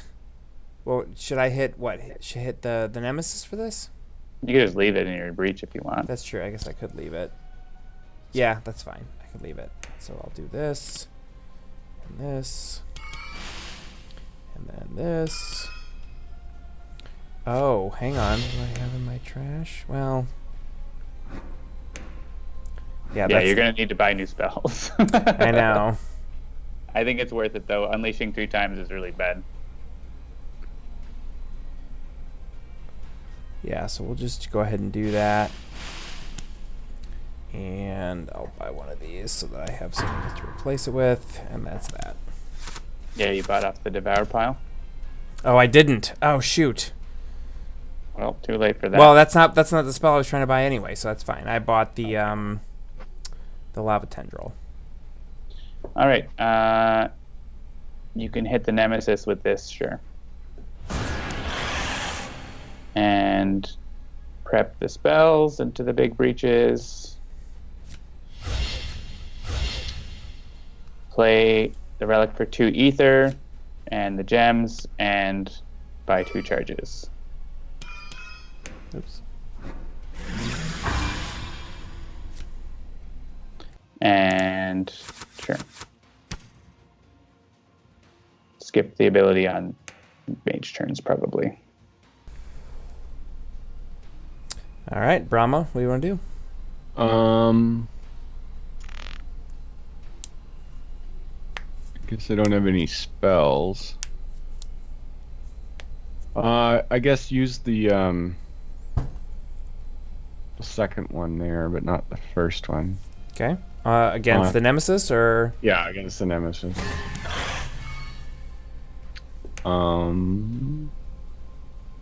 Yeah, and then... Yeah. It prepped this turn? Yeah, that's what I was just looking at. Was like, oh, well, oh, shoot. Nope. Don't. I was trying to double tap it, and I hit the thing wrong. Yep. All right. Finish casting. Yeah, so just play the gems. For 6, let's get the top of the devoured pile.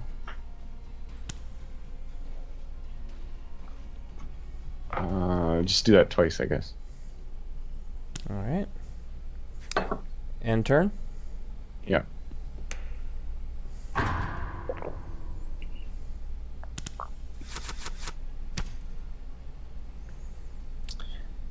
This is always the problem. Yeah, do you use it? What's going to come next? I don't know. Let me look at what I've got going on down there.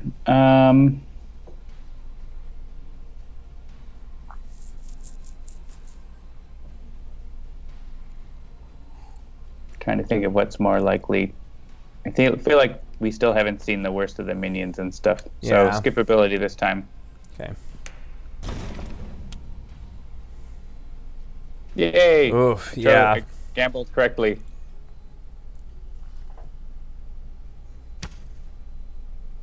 Use the ability.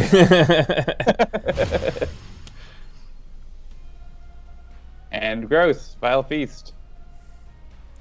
Oof, yeah. We are definitely not in a great You might have position. enough ether on your turn. Do you? 2, 4, 5, 6. Not enough. I do not have enough.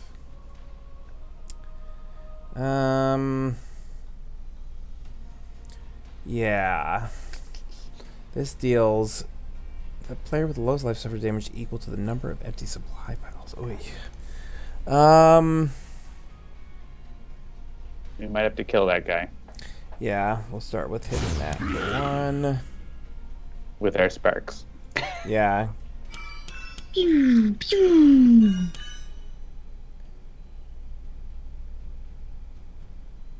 I guess. Wait, let's see. 1, 2. I don't have anything in there. I'm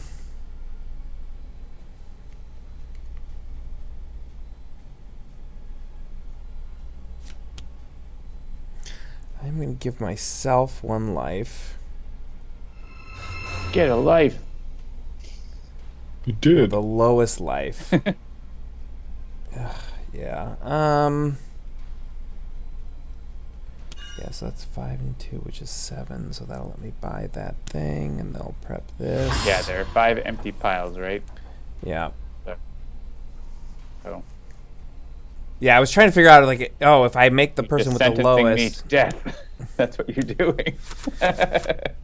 Well, I mean, it would have been someone. All right. Yeah, we'll hit this. 2. If we're lucky, we might be able to kill it before it goes off. We could probably kill it if you use your ability and get to go again. Yeah.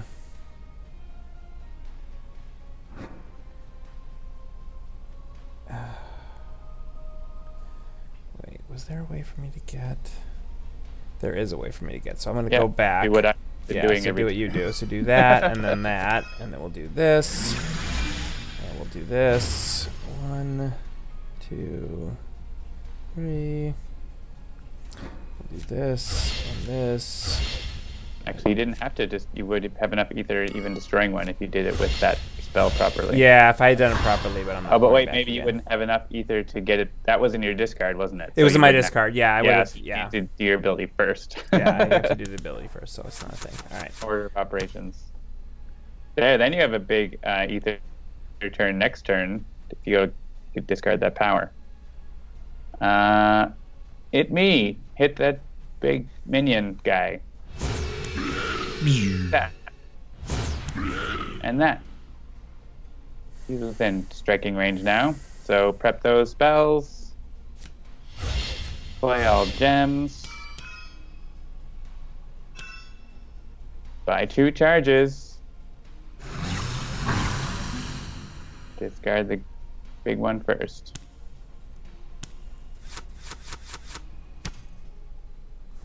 All right.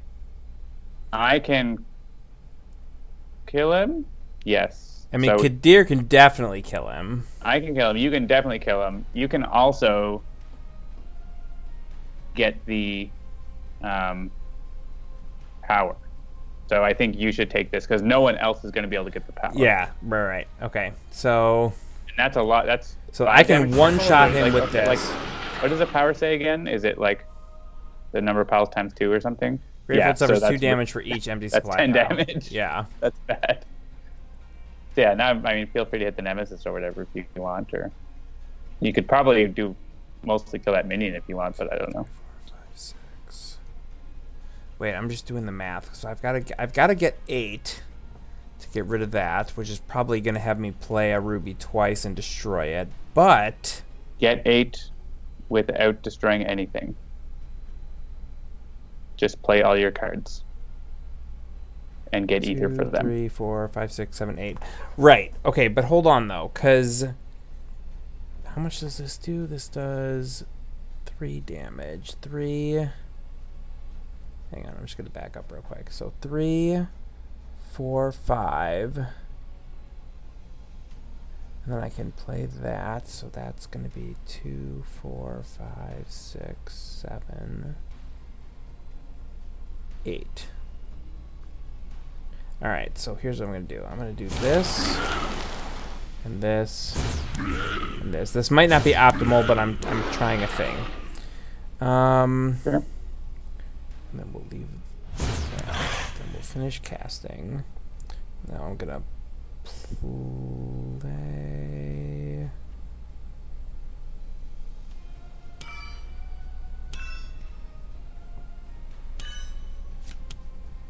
Let's see if this does what I need to do. Yes. All right, so I ended up with 8 that I can 8 use. and the heal. That's what you're going. That's I you was do that, kind of you get 8 and the heal. I was trying to see if there was a way for me to do that and not waste the heal as a single thing, but it looks like I mean, oh right, it's only for spells, so I can't buy that Driftwood Amber, but that's fine. Yeah. That was pretty solid. Gravehold still has 15. Yep. And we're going to have 2 nemesis turns in a row. Awesome. Okay. So yeah, blast the nemesis. Prep the non-sparks.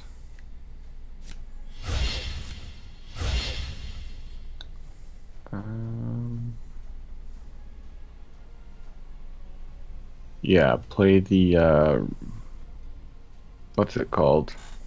I forget what it's called. The relic. 4 relic. Oh, the 4 relic. Yeah. I mean, you're playing that for blasting 2 staff? ether anyways. Yeah, so this lets you play one of these and deal 2 yeah, extra planar insight, yeah.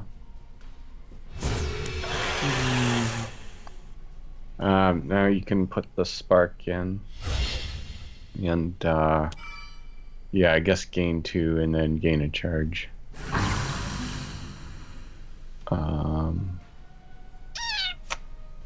Yeah, sure.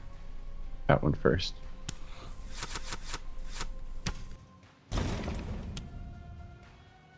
Uh-oh. That's not good. Pick one that won't go over. Yeah, 4 and 3. So we'll take the one with 4. Yeah, just do the blasting staff again. Do it again? Yeah, we're not going to need...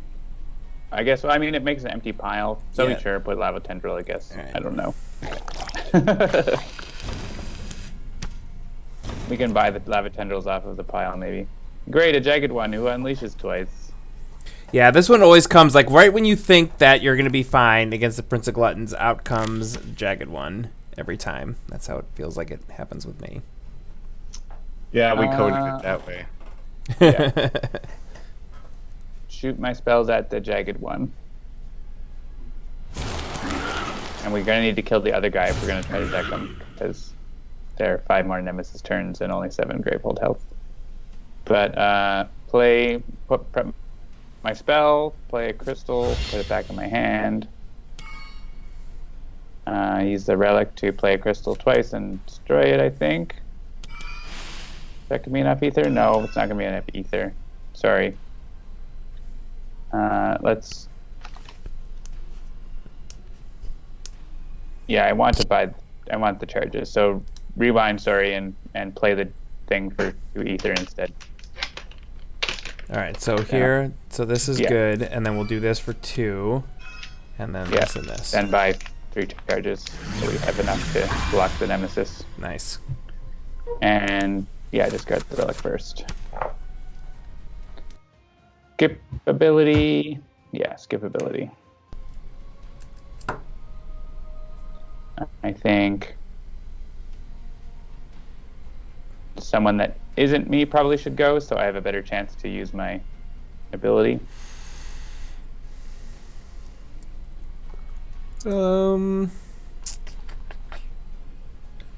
Yeah, Kadir getting to go twice this turn would be good, so or twice this round. Yeah. And if we're lucky to get Brahma to go next, then... Or Brahma or Kadir go next, we'll kill the jagged one before it gets to go off. Yeah. Which would be...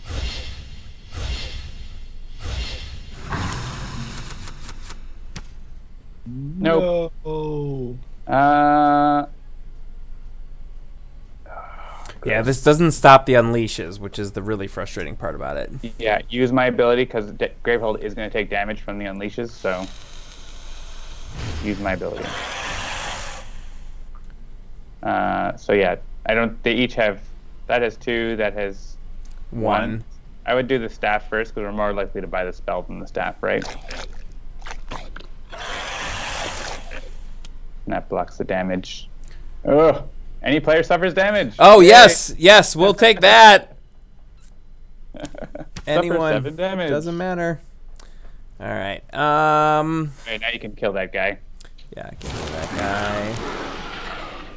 And, we kind of need to kill the Venomite, but sure. We're in decking mode here and not in killing the Nemesis mode. I mean, if you want me to go after that, I'm happy to go after it. It just seems like we're not in a good spot, so... I guess we can do this. That's fine.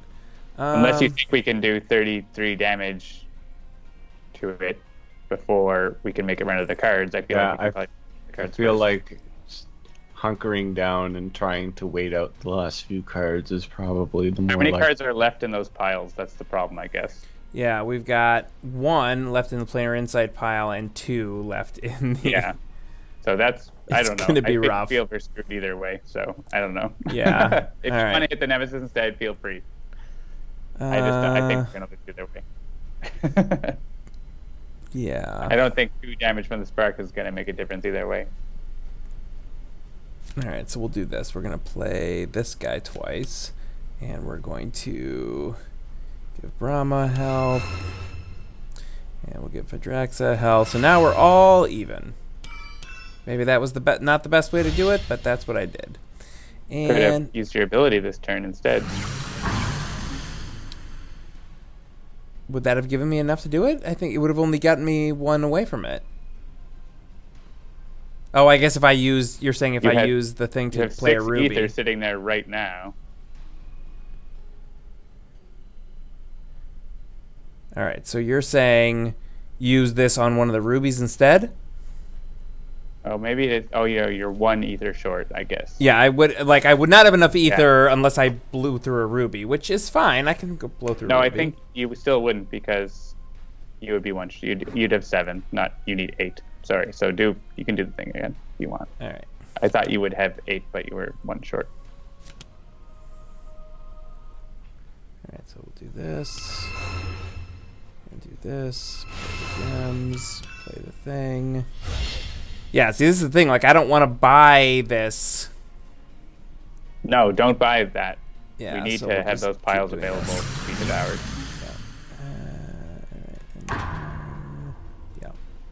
Basically, the unleash is going to make us lose. So, if it happens. All right. I guess use those on the minion.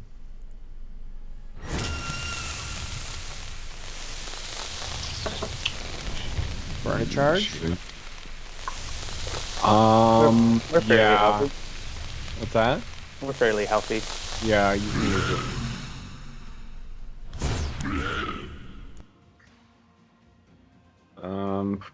Put in the 2 spells.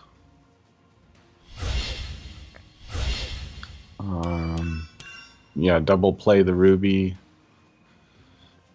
And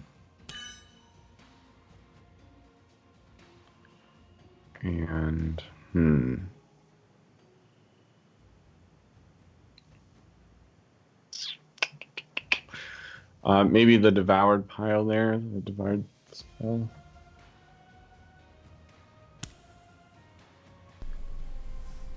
And 2 charges.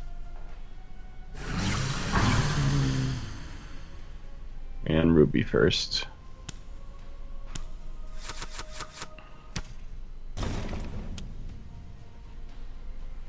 Oh no, unleash twice. We lose.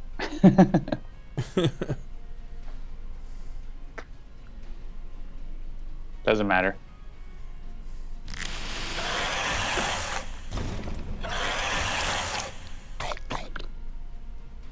And there it is. You have no memory of this place or its people. There is only pain and darkness. Oh. Well, we lost. Gluttons, why do you have to As sometimes happens. Oh, actually, this is a question I wanted to ask you, John. If I hit try again, does it start with the exact same opening hands and everything? And No. Nemesis deck, or does it give you a new seed? Mages always have the same opening hands. Yeah, so okay, yes. right. But does it start with the same supply and the same Nemesis deck? The same supply. The Nemesis deck can be different. The Nemesis deck can be different. Okay, interesting. It's the same setup, just like Sentinels, where it'll be the same decks, but it's a new random seed. Random seed. Okay, that's what I was asking. Okay. All right, so do we want to try this again, or are we going to do a different game, or do we want to do something else? I feel like we want to do a I new probably game. need to step out, but... All right, Jean-Marc can step out. So thank you for joining us, Jean-Marc. You guys all got to hear the new music. The listening party is over, and I think John and I are probably going to play a new game of Aeon's End. All right. Thanks, Jean-Marc. Have a great night. Thanks for letting me join in. Thanks, Jean-Marc. Always a pleasure. All right. See ya. All right, so we have now played Prince of Gluttons. I've kind of been loving the Carapace Queen lately, so we're going to play Carapace Queen. So who do you want to be? Random is fine. All right, so boom, boom, random. All right, you want Lash or Phadraxa? You had Phadraxa last time, so you'll be Lash and I'll be Phadraxa. Okay. And let's do, what is Big Spender? Lots of gems. Yeah, I actually had a thought of like, I'm actually going to set up a specific one. So let's set up something that's like relatively inexpensive to start, and then crazy expensive, and then everything has to be at least a 5 or a 6. I guess a 4 or a 5 or a 6. Let's see here. So we'll do this one, and then this one. And yeah, one then thing we were missing last game was focusing support. 5. We didn't have anything that helped focus 6, breaches. 6, and 7. There we go. All right.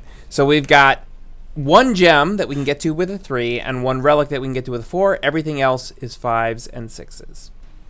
Which this is a setup I have not tried before, and I was like, I really wonder what it's like if like everything is like super expensive and you have a hard time getting it. So that sounds good. Yeah. All right, so I'm Phadraxa and John is Lash. All right, so let's play all the gems. What do we get now? Unless I assume you didn't want to take damage there, but maybe you did. Sure. Take damage and destroy the spark. All right. Let's do that. All We have right. very limited destruction in this as well, so. And destroy the spark. All right. Boom, boom, boom. And with 4, I will buy the gems so that I can start buying some things immediately, and then we'll go from there. All right. What would you like to do?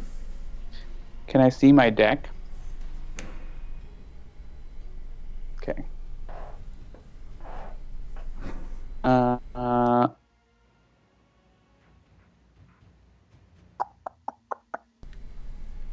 I would like to play 2 crystals and buy a charge and end turn. Ooh. Very interesting.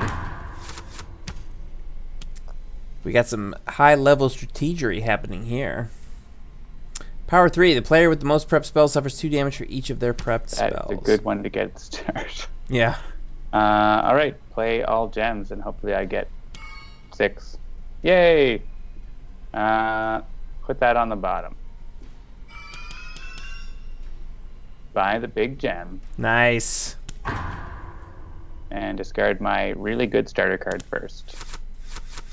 Lash's starter card is so good. Yeah, that's a pretty great start card. Oh man, that's a bad hatch. Yeah, boom. Get all of the husks. All right, so Don't we'll like hit that for 1. Play all the gems. Prep the thing. Yeah, This actually, one. holding onto your hand and not discarding it can be very powerful in Aeon's End because you know what's coming up. Yep. I always get confused with Phadraxa because Lash is the primary picture on her starter card. Yeah, so like, yeah, there's a 6 and a 4 spell that both have Phadraxa on them, and I constantly get them mixed up. They are very similar artwork. Yeah, 1 is facing right, and it's the like, cast the spell and open up another breach spell. The other one is the if you have things prepped in spells next to it, it gets more damage spell, and I always forget which one is which. Take Walker, watch out for vicious laundry baskets. They're dangerous. All right, play the gems. Prep spark.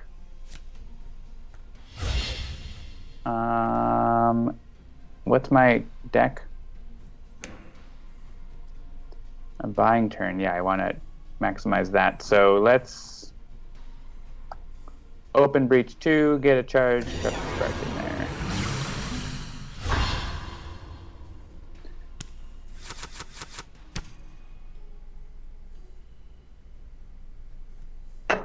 Shoot husks. Shoot husks. And play all gems. Yeah, that can be fine on top. I'd rather have that thing go off now than another time.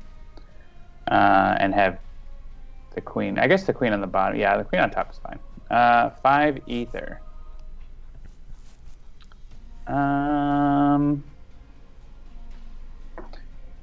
Interesting.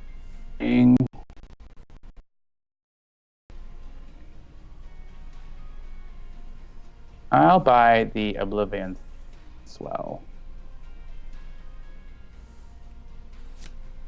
The other one. This one.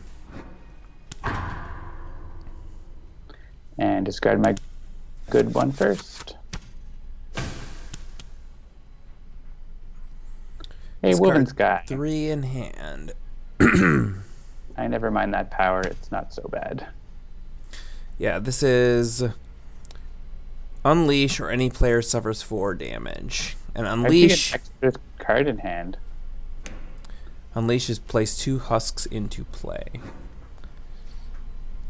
I don't know how you have 6 cards in your hand. I didn't let you draw a card, did I?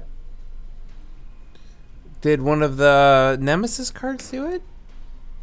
Oh, they did. Unleash. Any player suffers 3 damage and draws a card. There it is. Well, then you should be the one to discard because you have extra card. That's true. You're not hitting a husk?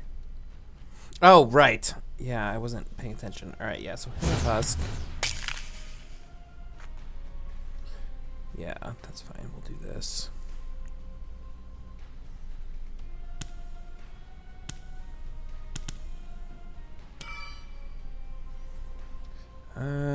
What do you want to do? Return to deck, please. Alright, I've got 3, so I will buy the cheap gem. Sifter's Pearl is really good against Crooked Mask. Alright, I will hit another husk with this. And this is the one. Yeah, let's. I'm gonna focus my breach. And do I want to buy another one of those? Yeah, I mean, I think I'm gonna start getting the ability to buy better.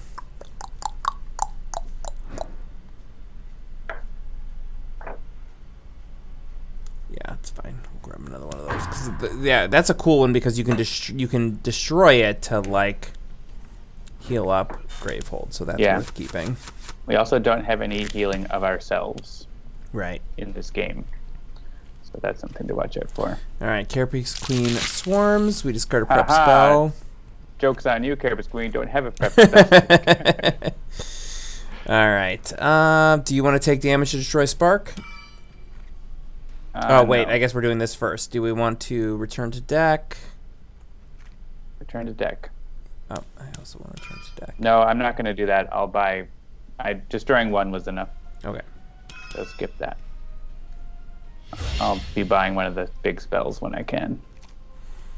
Alright, I'm going to probably buy the Oblivion Swell. Yeah.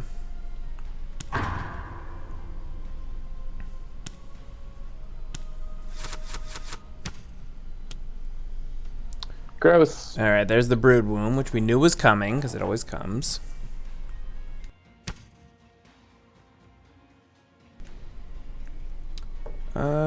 Yeah.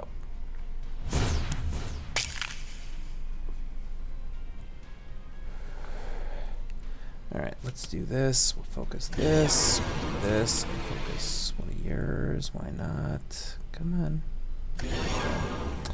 Alright, we'll prep that. Do this.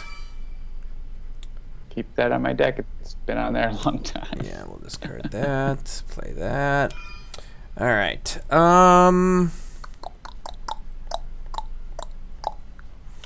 We don't have destruction.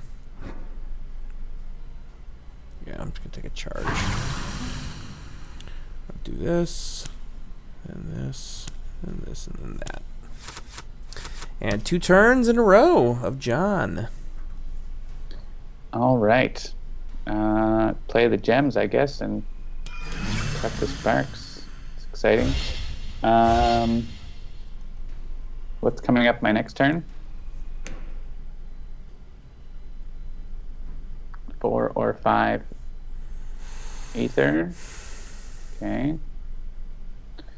I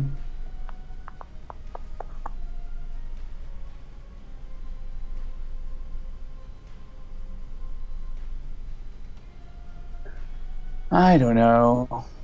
I want to get the big spell, but I can't get enough ether. So why don't I buy Sifter's Pearl and a charge?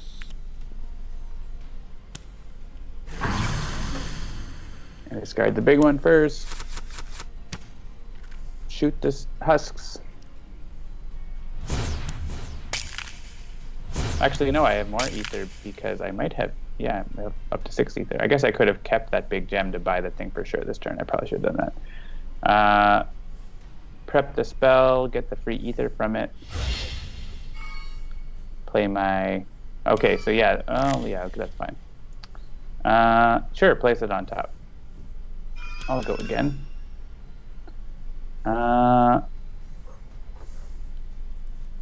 And 6 ether.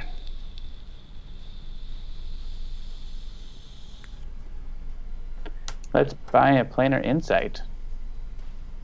Yeah, drop it to Echo. The Brood Womb is potentially worse than Cauterizer. It's pretty awful. It's a long-term effect, basically. Yeah, exactly. All right, discard the good one first. Yeah. Oh, now I have a big ether turn anyway, so... All right, how much damage does that do anyways? That does a lot of damage because it can, like, do the discard. Yeah, between 2 and 8. Right. Yeah, so if you discard your Sifter's Pearl, then there'll be no more husks, but I don't know if that's what you want to do. No. Yeah, we don't really have any other spells coming up to even bother hitting the Broodwomb, though, right? So how much damage does that do to begin with? It starts with 2, and you may discard a gem if you do. Yeah, so like you could take 1 damage to get the husks down to 1. Or discard a gem to... Or discard a gem to get rid of them all. Just don't cast it. All right. Play all those. Keep mine on top. You do what you like. Oh, wait. Am I... Oh. Your Lash. Of course. The card that has my picture on it. Yeah. Discard the Spark. All right. Yeah, I'm actually going to discard that. That's basically a crystal for you if we're not using it, so... All right, buy the big boy spell. And a charge. And discard the good thing first. And the next good thing. Hey! It's the same thing.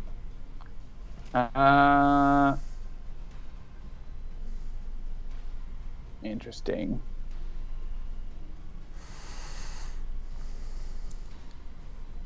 Do I want to just kill 1 husk with that? Oh, yeah. The Broodwomb and the 2 HP husks back to back. That is, yeah, super great. Not great. Yeah. I mean, that can happen here because Broodwomb came out fairly late. Yeah. Yeah, cast that and just hit 1 husk. Skip.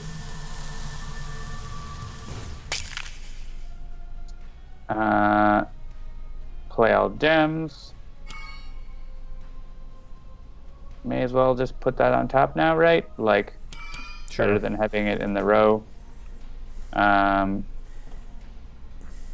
Prep both of those. Do I need any more? Yeah, focus, breach 3.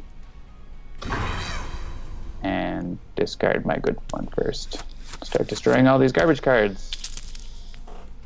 Yay, unleash twice. And just discard your good spell. Oh well. Alright, so hit this for 1. Oh. Yeah. Very rarely worth it to suffer 1 damage for 2 husks. Yeah, 1 damage for 2 husks, yes. 1 damage for like 6 husks. Now that is a thing that I'm definitely willing to do. So, alright, so we'll take 1 of these. We'll do these things. You can discard a crystal. Sure.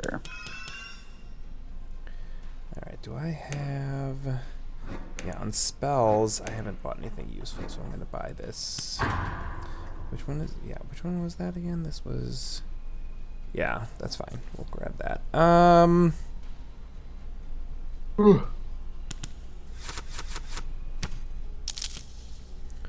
Oof, Needle Maw. There's a Needle Maw.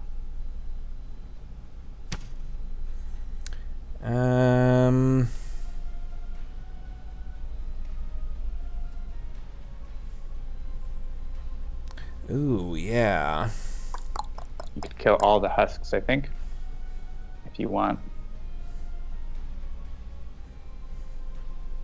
It's only 6? Yeah, it's 6, so that's fine. We'll do this. Almost got behind. Almost all of them.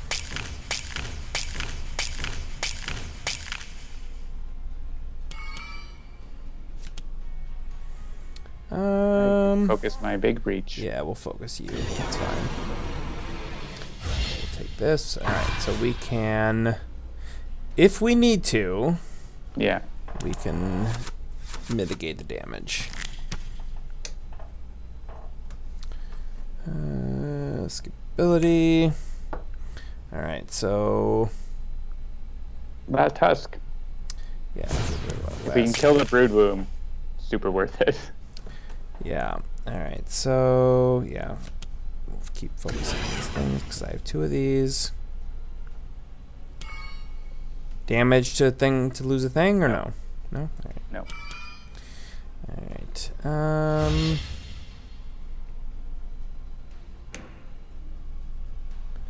Yeah.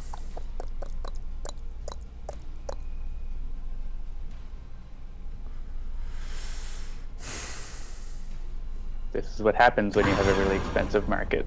I know, but that's why I wanted to see what it was like. There's one thing that costs 3.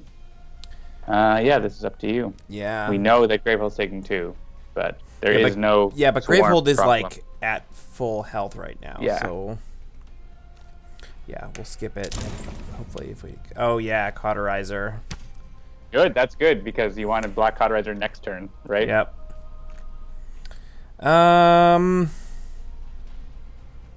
Like we're not worried about Cauterizer next turn, so like the more we can kill the Brood Womb, the better now. Oh, Like you can hit her for 4 with your. Yep. Actually, you can kill her with Wildfire Whip, right here. So discard Crystal. Yeah. So Yeah, totally. this. Just kill the Brood Womb. Boom. Right here. Done. And I can open my last breach. All right. So my things are either going to heal up Gravehold. This is you, so we'll skip. Or open you up. Cat Dreaming thinks the stream is looking glitchy. I don't know. I can't. I'm watching Skype, so. Yeah, it's possible. It's a All right, stream hit thing. The Cauterizer. May as well.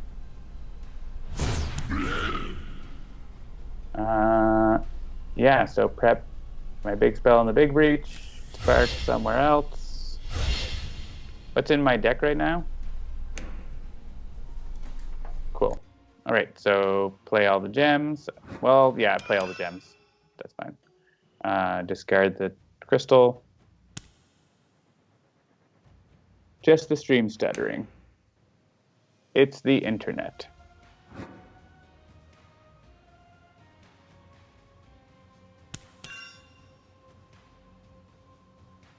Six ether.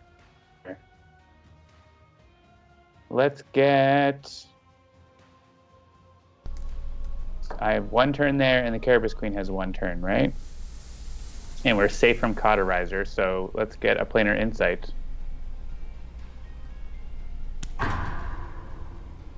And discard from big to small. I guess I could have bought another big gem. I'll do that next time I have 6. We can skip the ability. We know it's Carapace Queen coming up. Yeah, spark the Cauterizer. And then hit the other minion with the big spell and destroy both crystals.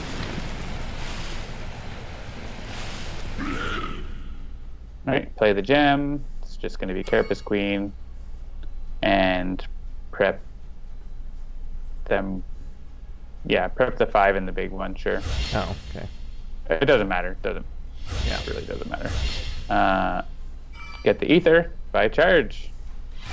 I could use a charge, but I don't think it's worth it right now. So yeah, his ability is the one that I use the least often of just about anybody. it's really powerful. Get an extra turn. It's right? It's very powerful, but it at the cost of 1 damage. Well, you're and- already going to block the Carapace Queen here, so it's less Yeah. All right. I mean, taking a turn for 1 damage is super worth it. So it's the most worth it I find when the nemesis is already gone both times. So you can end turn. Yeah. Because then you know you're not going to like accidentally get the nemesis next. So yeah, you could use your ability here. And I mean, it's only not that much damage, so I don't know. But does it do yeah, it does it to anybody, right? It's not the lowest? Yeah, that's fine. We'll skip it. You can take 1 damage here. Rude.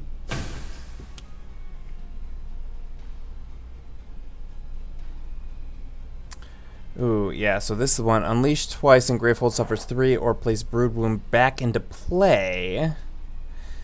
Brood Womb sucks. Kill Brood Womb now. But yeah, there's no husks in play, so... But, I mean, the Carapace Queen could go right away. I would do the first thing. Brood Womb is too annoying to have come back. Yeah, that's true. And, like, it's only 4... It's only 4 husks. Yeah, which we can take care of.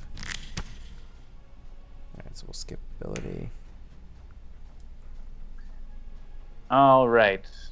Yeah, how much my Planar Insight doing? Is that going to one-shot the Venomite? It says 5. The other one's doing 3 plus... Yeah, just 3, I guess. So use the 3 to hit the Cauterizer and get rid of that. And use a Planar Insight to get rid of the other minion. Oh yeah, skip the discard. There. Goodbye, minions. Yeah, prep Planar Insight in the big one, Spark in the little one. Play the gems. Just focus the breach. And end turn. I could, use my ability, but I don't want to right now. Alright, so we'll put that there.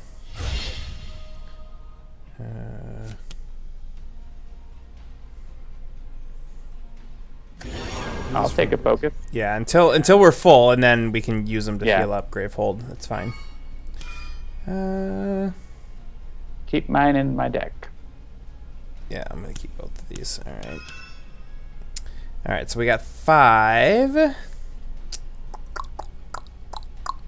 I'm going to buy another one of these. And... Alright, Lash, you can use it at any player's main phase. That's why it's saying that I'm not ending turn yet, but that's fine.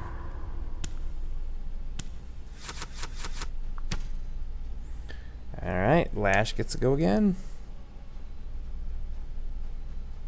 Alright. 1 damage to wipe the husks, or are we going to go after the Carapace Queen? Just use the Spark on the husks and Planar Insight on the villain. Alright. Put the big spell in. And Spark, sure. Yeah, keep that on the deck. 6 ether again, hey.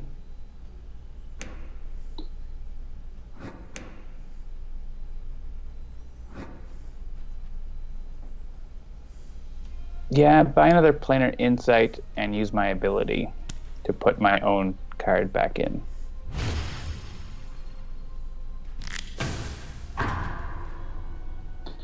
And discard the big one first.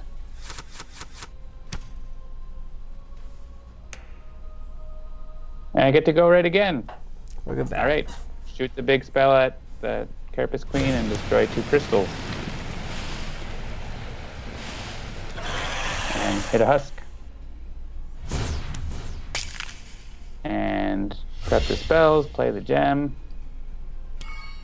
Maybe I get a charge, I'm going to put your card on the bottom. And get a charge. Oh, I guess I have another. Yeah, I was going to say, do you want to get a charge, or do you, now you have 3, do you want to open that? Well, I guess we already prepped it. You're likely... No, you're going to go before me and focus it, so just get a charge.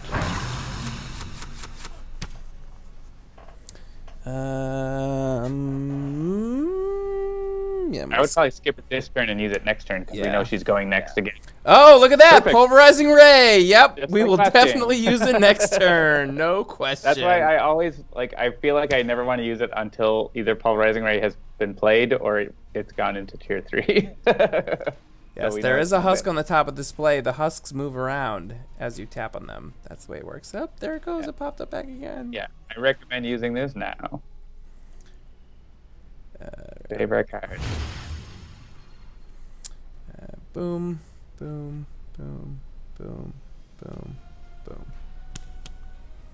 Ah, husks have 2 life. What? Gross. I wish there was a chance this card wouldn't be in the game. Yeah. Yeah, it's your turn. It is.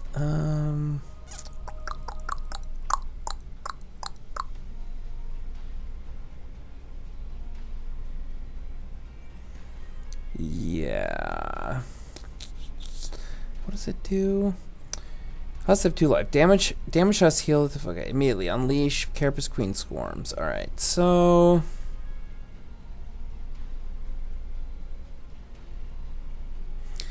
For me, I'd rather she'd be at 4 husks than at 3.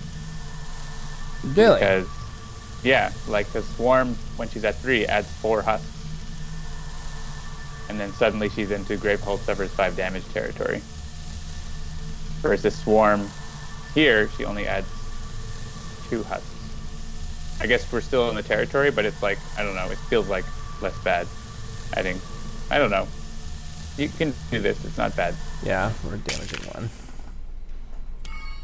Like, she ends up at 7 instead of at 6 when she swarms. Are you trying to take damage, or...? No, skip that. I have other card destruction. You can focus my breach, though. Yes, I will focus your breach, so that's fine. And... yeah, I don't think I want to buy a thing for 3. We'll just get it.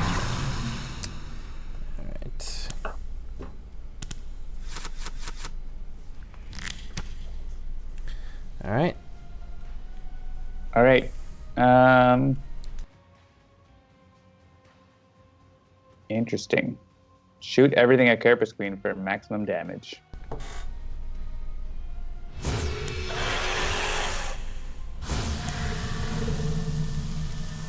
Maximum damage. Discard the card for maximum damage. Prep the Planar Insights and the Spark. Play the Crystal.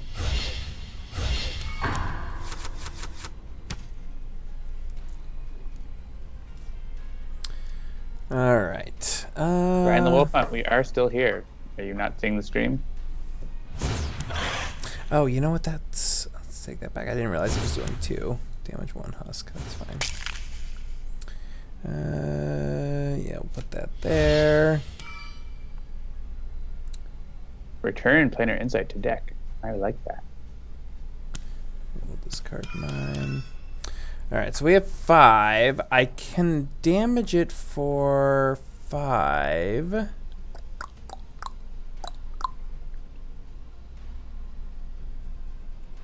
And then I'll just get a charge. Am I going to buy anything for 5? Probably not. What do I have? You're just going to hit the Nemesis. I wouldn't cast it now. I would buy an extra charge. Yeah, that's right? fine. Like, there's no purpose to doing it this turn versus next. Yeah, if that's it's just fine. Nemesis.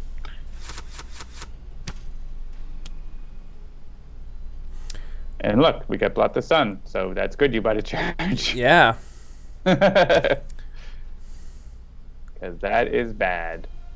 All right, shoot Carapace Queen with at least the Planar Insights for 14 damage, which is almost half her health. Leave the Spark there? Yeah, just leave the Spark there. And prep the big spell and the Spark and the big breach. Play the gems. Yeah, keep that on my deck. All right, do we want... I guess she can just go, right? Her tower is going to tick down. You're not going to do anything that's going to make a difference, so we might as well have her go now so she doesn't go twice in a row. So, and $4, buy 2 charges. And discard, yeah, from left to right.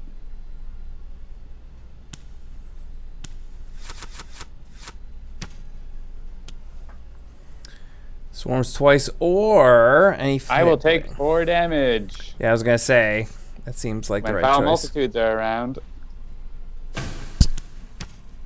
We've almost won here with damage, so. Yeah. All right. So this is gonna hit that. Like I have 10 damage on my turn, so we're pretty close. Return. I'm not waiting for anybody to tell me what to do. I'm just gonna do it. I know. Too many Sifter's Pearls. All right. Ooh. Opt to get rid of that versus using your ability, though. So yeah, I was gonna say this seems like the right choice is to get rid of it. Yeah. Yeah. That is way bad. So. Yeah. Aeon's End is the game that fulfills Jeremy's damage urge. It does, yeah. If you can get yourself set up in this game, you can do so much damage, and it's really super fun. I don't know that you can do more than you can do in Sentinels with like a really good Tachyon game, but like especially with like Kadir, like I've done like 30 damage in a turn, and that can be super fun. All right, shoot everything at Carapace Queen. All right, if I do this, what do you want me to destroy? I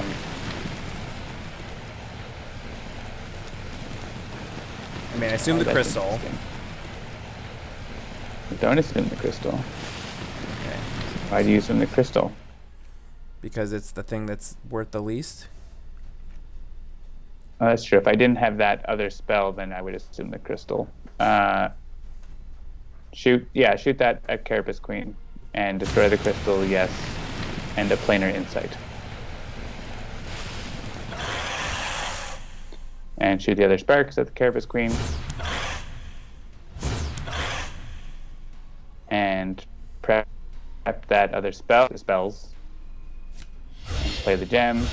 Gain the 1 ether and buy 2 charges and use my ability to shuffle my player card back in. And win the game. And win the game! Oh. Good times. All right. We did it! We had a listening party. We played some Aeon's End. Aeon's End is out. If you haven't already, you should buy it. If you haven't told your friends, you should tell your friends. Game 4. This is our 4th game. Technically our 5th game if you count Uncle Slam, but we've got Sentinels of the Multiverse, bottom of the 9th, One Deck Dungeon, and now Aeon's End out. Hashtag Game 4. Hashtag Game 4.